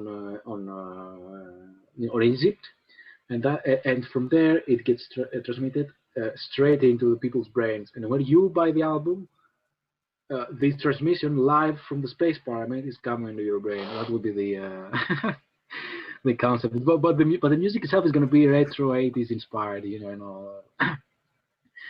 That's pretty cool. I think that's a cool idea. I try to throw a little bit of occult imagery in some of the stuff that I've done Occult. before. That's the right term, occult. Yeah, or esoteric if you're more into. Yeah, the esoteric mysticism, so it's more like the mandala type of stuff. Yeah. And pyramids, yeah, and definitely pyramids. But yeah, I try to throw like the old European grimoire type. Yeah, flavor. I see where you're going. You're going more into the grimoires and stuff. I think I'm gonna go more into like lost worlds, like I don't know, Atlantis and the lost continent of Mu and stuff like that. Or I'm gonna have I don't know. I mean, I might do a follow. I've thought about this right after this pyramid thing. I don't know where this is gonna go or if I'm gonna keep on, you know, because I constantly change. But I thought about this theme about some Easter Island, right? And I've pictured the cover artwork, and it's like Easter Island, right? And the Moai, the statues, and on the air you see UFOs, and from the Moais is like laser beams coming out of their eyes. Supposedly they are like ancient astronaut defense against like alien civilization. I'm just picturing this cover, you know. I think I'm gonna go more on that aspect, but what I'm you're not saying is hearing more where on any I'm not hearing where any lazy grids are. I don't. what? Are you gonna even have room for laser grids? I'm not hearing any of that in the imagery. No, What's up no, with that? no. Well, I already got laser. What do you need laser grids? You know, I already What got ab- laser. and what about palm trees? There's no palm tree. No Ferrari. Oh, there are palm trees in the distance. Okay, good. Okay, we got. Are they neon? Do you see them? Do you see them? I don't know. I I can barely see it. Oh, I see it now. There you On go. the back. Yeah, So there you go. so I think this new age Egyptology thing you're doing is pretty cool. Actually, I like it. Are you going to? Is it going to have like a spacey sound to it, or what? Is it going to? No, totally not. It's gonna be dance house, 80s inspired house thing. Like Fascinating. actually, Fascinating. actually, I think it's gonna be like what I'm aiming for is that I want you to listen to this and think that you're in 1991. That year, 1991. that I year see. specifically. Think about dance to trance. Think about dance to trance, right? Mhm, This band. Think about the KLF and their ambient house mhm. series. Think about European underground early trance. I mean, I'm moving away from. I don't want to have any synthwave in the generic term. I feel Generic you. style of synthwave. I just don't want. I just I'm done with this. I mean, You're taking the skills you've learned from synthwave and you're interpreting it in another way. exactly. I understand that. That's a great way to put it. I mean, for me, synthwave is like I did my first EP, which was like basically 100% synthwave, right? Uh, but I'm getting bored in doing the same thing over and over again, especially if it doesn't lead anything artistically, right? So what I really want to do is like I want to keep the 80s inspiration and the 80s influence to be very obvious into my music, but I don't want to do like synthwave per se. For me, synthwave is close to dreamwave. Like it's like soundtrack-ish and not really energetic, and kind of dreamy, but very 80s inspired. That's what synthwave is for me. I mean, I don't consider Perturbator synthwave, for example, right? Mhm. Nor who else can we say? Who else? I'm just blanking on my head. CNC Music Factory. Who's definitely not synthwave. I got the power. Yeah, I mean, but you know what I'm talking about. For me, synthwave is like I'm just trying to think a synthwave band that is very typical, a new synthwave band. Well, I guess Miami Nights 1984 is what synthwave is for me. Yeah, I'll give you that. That's definitely an Perturbator apt is not is description. not is not synthwave for me, and that's not a bad thing. I'm not saying this is a Right. bad way, but so I want to go away from the Miami Nights and Meets Murder type of sound, which is basically what synthwave is nowadays. And I want to do like 80s inspired music, but I want to do other stuff. And also, I just can't stand the fact that everyone in this scene, everyone just comes from like a metal background or Uh-huh. something, and there's not a single guy that wants to try and do dance music, right? I mean, what the hell? I'm the only one. Completely understand what you're I saying. don't know why. I I'm don't know why. I'm always remixing people's stuff into dance music. It naturally happens. It's almost like Yeah. I just want to do it just to deface it, almost not in a mean way, but like in a playful way. In a playful way, I did a remix of Achromatic Residues, "Sunlight on My Soul," with Bedroom Stories, Thomas Shinji. Um, and I did that remix, and when I heard it, I was like, man, this thing just really needs like a. Yeah. Yeah. It just needs that. It needs it. It needs it. Yeah. So I got a little Nash bass in there and just threw it in, or Nash kick, and really try to low. That's how exactly I feel. And you know what? Well, I don't know. Maybe because I have this background. I mean, for years and years, I was making like house music and trance music and psytrance and all that. So to me, I mean, when I listen to something and I want to remix it, it's always gonna be like something danceable. I'm gonna take Yeah. something non danceable and make it danceable. That's how that's how I think. Um, I don't know why people are uh, violent against it though. I don't understand that. they I don't. are I people in synthwave are against dance music in I general. you I know mean, I understand music tastes. That's cool, but like to hate, yeah. like fuck you. We don't need that shit in here. I don't Oh, understand that. since you It's mentioned that now, I think it's a good time to mention the RADM and the whole thing. And I want to mention that. No, no, I'm serious. I'm serious about it because, I've left synthetics, all right, and I've left all synthwave groups. Which, by the way, for anyone not involved in the synthwave community, these are all Facebook groups. Yeah, Facebook groups. Yeah, I've left all of them. And the reason I don't have anything against most of the people in there. I don't have anything against. They're cool guys. Sure. Some of those people in there, they can go fuck themselves. But the thing is, the reason I left those groups was because, man, I don't want to be in a group or in a scene where grown-ass men are getting butthurt and swear and shout at the people over a fucking name, over a fucking genre name or whatever that is. I mean, Oh how man, yeah, old are you? Are you 16 years old or what? Are you 14? Are you 12? How old are you? I mean, come on. yeah.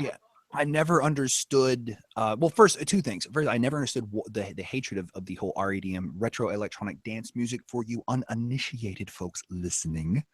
Um, I never understood the hatred of it, and B, I never understood why everyone attributed it to Karate King. It was not Karate King's thing.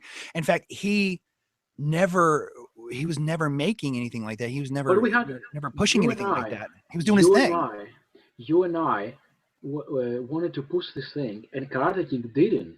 and he blocked RDM out of the whole thing. You know, but the people thought it was his idea. Anyway, what I'm upset about is that how the hell can you be like a grown-ass man, and some other guy says, you know what, I coined this term REDM to describe whatever, and then you're just so butthurt about it, you know. Oh And man, yeah. that's your main focus on the next days. I mean, what, you just quit your job, or you thought, Right, or exactly. you thought you quit your job and you thought, you know, fuck my wife. I'm just gonna sit. I'm 40 years old. Fuck my wife. I'm just gonna sit online and shout about REM. Why? Why? Well, it's, I mean, a lot of them are also, you know, an emotional wreck when they have one of their Kenner toys from the 80s, like one of the packages are creased or something. I mean, a lot of that is that kind of nerd loyalty and commitment. And it's Yeah, but that's insane. I stupid. never understood it. Oh, That's I immature. agree with It's you. immature. That's the point. I I completely mean, agree. I, you know, the thing is that RIDM has nothing to do with synthwave. It never had, right? I don't know if you can confirm that because you're the creator, but that's how I got it. And yeah, I mean, that's, they thought that you came in to change the genre's name. Okay, and I'm saying, right? All right. So let's assume that somebody did come in the scene and try to change the name. So fucking what? I know, right? What does that do to anybody? Just call it what you want to call Why it do you and just walk care? Yeah, away. just Yeah, go I didn't there and understand yeah, that. exactly. I would try to Just explain it. go. I would try to explain it to people, and they would be like, you know, so they would be open to me at first. They'd be like, "Well, tell me what's up with this REM thing. I've been hearing about it, blah blah blah, all this other stuff." And I would be like, "Okay, well, you know," and I'm just going to, you know, shorten it up. I would say essentially it's synthwave instruments with EDM drops. You know, I was like, "There's a lot more to it," but It's dance music, but heavy 80s inspired. Yeah, the same yeah. thing. I mean, And yeah. I would tell people that, and immediately they would change like a werewolf. They would just be like, "Rah! Who are you? We hate EDM. That's just mediocre bullshit. We have a million of those Yeah, things. What are you you know doing?" what? You know what's the biggest problem of synthwave of the producers community, because I cannot put the fans in the same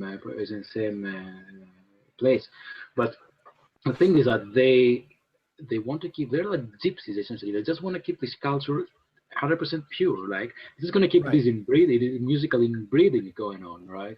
Yeah. And I will not stand that, right? If I fucking listen to a song and it's, I don't know, house music, and if I like that, for example, I discovered Future House lately, and I like their bass. I don't like the music, but I like their bass. I'm gonna Right. take this and I'm gonna mash it with 80s music, you know. Right. So they don't like that. They don't want that. They don't want to do that either. You know, they have no motivation to for progress, and that's why I have distanced myself from the producers. And even though there are people that we're still friends with, as a scene, I have kind of distanced myself because Oh no, man, I don't. I'm with you on that. I cannot stand doing the same thing all over and over again, and be hostile about change. I mean, do this experiment. Like go to the producers community and say, you know what, we should start doing. I actually did this once. I posted a song which was house music, classic house music, really good. You know, it was like commercial EDM bullshit. It was good house music, but it was heavy 80s inspired, right? And I posted this and I said, wow, this is definitely the direction retro music should be going. I didn't even say Right. synthwave. I said retro music, and Right. people were like, "Oh, okay. So now what? Synthwave has to become French house? You know? I mean, what kind of Right. stupid reaction is that? You know? What That's kind what of happens, man. what They kind get of art? crazy. What kind of artist are you if you favor cultural inbreeding so much? I mean, You know, cultures that do not accept other cultures will perish. you know the That's movie what happens. Amadeus. Uh, Yeah, yeah, yeah, they yeah, yeah. they remind me of the Italians in Amadeus. They remind me of that so Salieri, much. Yeah, yeah. they remind me of all of them. They remind me of the whole cabal of the Italian, essentially at that time producers, the Italian producers, as I'll call them, to anger any movie fanatic. But yeah, I feel like that's the same thing. You know, Yeah. I put a post on my Ken Synthrock page one time doing that, talking about that because someone had said a very similar criticism of me that I was using too many notes, which I was like, oh my god, that reminds me of Amadeus. What's up with this? Yeah, And I don't find myself in any way, shape, or form comparative to Mozart. By the way, it's not like that. But yeah, it's insane. These people are so crazy with that stuff. The REDM thing was weird. I'm still, I'm still producing stuff like that. I just got caught up in the label and want to release some other music first, and then I've been doing some stuff, some REDM stuff on my own as remixes for the Office Girls. I did 2 of those and stuff like that. yeah, That's where I've been putting that yeah. time. Basically, I consider my music now REDM, if you want to call it like that as well. I mean, I don't put labels, but yeah, definitely it falls more under this and less under synthwave now. But the thing is that, you know what? I don't care if people don't like my music. I don't care if people like the term REDM or whatever, right? It's your right not to like it, and it's your right to say, well, I don't like this. I'm not gonna stay with it. That's cool. But you know what? But I People hate. like it. But this is what I hate. What I hate is this obsession with keeping a culture, in this case synthwave, right? With keeping this culture and this music purebred. Like, what is this fucking nuts? Is what? I mean, Yeah, it's what every happened. culture that does this just disappears after a while. That's what happens. Of course, there's no progress. Yeah, you're right. I mean, there's Yeah, no there's no evolution. progress. There's no evolution. There's no diversity. That's the Yeah, issue. yeah. There's no diversity. That's the thing. There's no diversity, and there's no evolution. There's no motive in the end, and it slowly, gradually disappears. And synthwave is gonna end up being like some some remote corner of the internet with like 20 guys showing each other their songs. I mean, that's how it's gonna end up if people don't like bring progress into it, and if people are not more open-minded, and they're not. Non-producer music lovers, in my They don't have a problem. They don't they have a always problem. they always like the term. They liked it because it's portable. So you They put in don't your have a pocket. problem with. They don't have a problem with the term northern music. I mean, they don't have a problem if you decide tomorrow to make a house track and you just have lots of 80s elements. They're not gonna say, most of them, right? Because there are a few people who will react like autistic to that. But most of people are not gonna say, hey, that's not synthwave. They don't. They don't care as long as it's good music. It's good 80s music. If they like the 80s, they don't care. Yeah, I'm always teaching students, like, if I'm teaching like guitar, I teach specifically guitar too. I teach my students that, don't perform for that asshole in the corner that knows how to play guitar. Don't perform for that asshole. Yeah. Perform for the people that want to be entertained, and they usually aren't musicians. And if they are, and if they're well adjusted, they'll like it too. That's the way it should be. It's entertainment. You are entertaining people. People have jobs. People do things in this world, and they want to let loose, or they want to meditate, or they want to work, or they want to do something that they need that music for. Yeah. And it's for their pleasure and entertainment. That's what we should. Anybody should be making. And not to satisfy some fetishes your fellow producers have. Yeah, that's a graveyard. That whole idea is a graveyard. That whole idea, that whole everything. Yeah. Do you think that synthwave? One problem with synthwave is that there are a big chunk of its audience is also producers. I think that's a bit of a problem when it comes to things like what we said before. Like, they're hostile against change.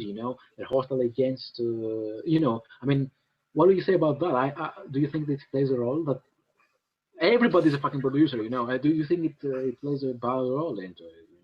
I think it does. I think that you're always going to have a core of people who are more nerdy about something, and I don't, like I said, I don't mean that pejorative, but I just mean that they're more in tune with the details of things. And they're more fascinated. They're very militant about it. Yeah. And I think that's always going to be a minority, but they're always the loudest. And I think that's the issue. They're always the loudest, and they're the most active. Some dude or some mom from Illinois who, listened to synthwave somehow and was like, hey, I like that. I want to listen to some more of that. They do not care about any of the producer stuff. Yeah, you know what I mean? They have no. It's irrelevant. And yeah, go on. I'll say this. I say, to me, it's pro wrestling all over again. And I think I told Karate King this at one point. Like, in the 90s, when pro wrestling turned Attitude Era, and it was crazy, and it was all this, you couldn't tell what was going on. The reason why they did that was because the fans were getting smarter. They were using the internet. They were starting to get on chat boards and talk about the industry, and they knew all the secrets at that point. So they had to turn it on its side, and it was great. It was a creative boom in the industry. So, yeah. But when it got to the point where they were just entertaining those people, because the rest of the demographic got older and they moved on. The ones that got left behind were these nerds that loved wrestling a lot, and eventually it just creatively killed. I mean, don't get me wrong, there's a lot of things in the industry. Yeah, I know. Some wrestling nerds right now being like, "You motherfucker!" Vince I know. McMahon killed it. I watched a lot of wrestling, especially WWE. Obviously, I watched a lot of it, and I know this whole story. That was the whole thing. They knew too much. They knew too much, and that ruins things. That poisons the well. You know, you need people who just want to be entertained, just want to see exactly. Totally. And the thing is that when I released Trans Am, right, I had like half of my fans like gone. I mean, they just vanished. They were nowhere near anymore. You know, I can assume it's because it wasn't synthwave enough. You know, I didn't have any criticism. Nobody came to me and said, "Oh, you know," or anything. I didn't have any of these. You know, but I suspect that they were just gone because it wasn't synthwave anymore. But it brought me so many fans who don't care about these shenanigans. You know. That's and you've done the great work. Once you've done that, you're doing what you're supposed to do. That's what you're supposed to do. You're supposed to be getting new people listening to your music. Yeah. You're not a fucking ambassador to a genre of music. You are the music. That's another point. That's another point. Since you mentioned it, I don't like how people are putting themselves below a scene. I mean, they have this concept. It's like a religion, you know, and I hate it. You know, they've got this scene, and now we have to, and its elements, whatever they are, musical and cultural, right? Like synthwave, for example. And then we have to, you know, it destroys individualism in some extent. It's true. We have to cut this podcast off now. George Dervinigas, it has been an amazing chat. I'm sure I will see you again on this podcast. I wish to thank you for coming here and talking. Coming here, you're not where I am, unless you have teleportation, sir. And I don't believe you. You're a liar. You better. Anyways, it's been a pleasure this evening talking to you, and I hope everybody likes everything that happened on this podcast, and you tune in for the next one. I want to go ahead and give a shout out. Then I'm going to give you a chance to give a shout out, George. I want to give a shout out to Achromatic Residue under the Deep Web Music label. You can look that up on Bandcamp because he has an album called Melatonin Melodies. It'll be out April 1st, but you can pre-order the cassette tape and fetish yourself out. Jingle jangle, all those little pieces, all those little moving parts of the tape, that magnetic resonance. Go ahead, try it out. Or just download the album and you'll get some cool stuff, including singles from other deep web artists. George, what shout outs do you want to give? To everyone. I don't have any specific person. Just shout out to all my fans, that's all. Any announcements? Anything you want to throw out right now? I don't have anything new coming up the way. Just some random remixes and stuff, you know, and the remastered album coming out on the 20th of April. Actually, that's the remastered Trans Am, so you better go get it.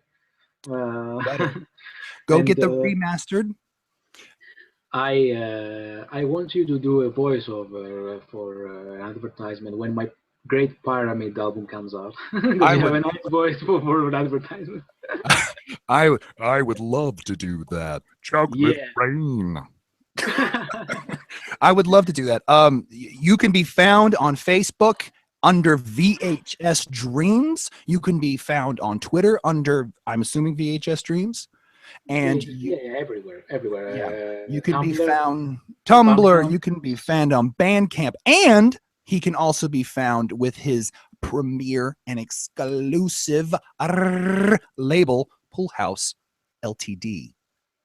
And you can find that on Bandcamp, Facebook, everything else. That's VHS Dreams and Pool House Ltd. This is Ken Synthrock, aka Jonathan Hayes, because I'm not a real person. Signing off. Goodbye. Whoa.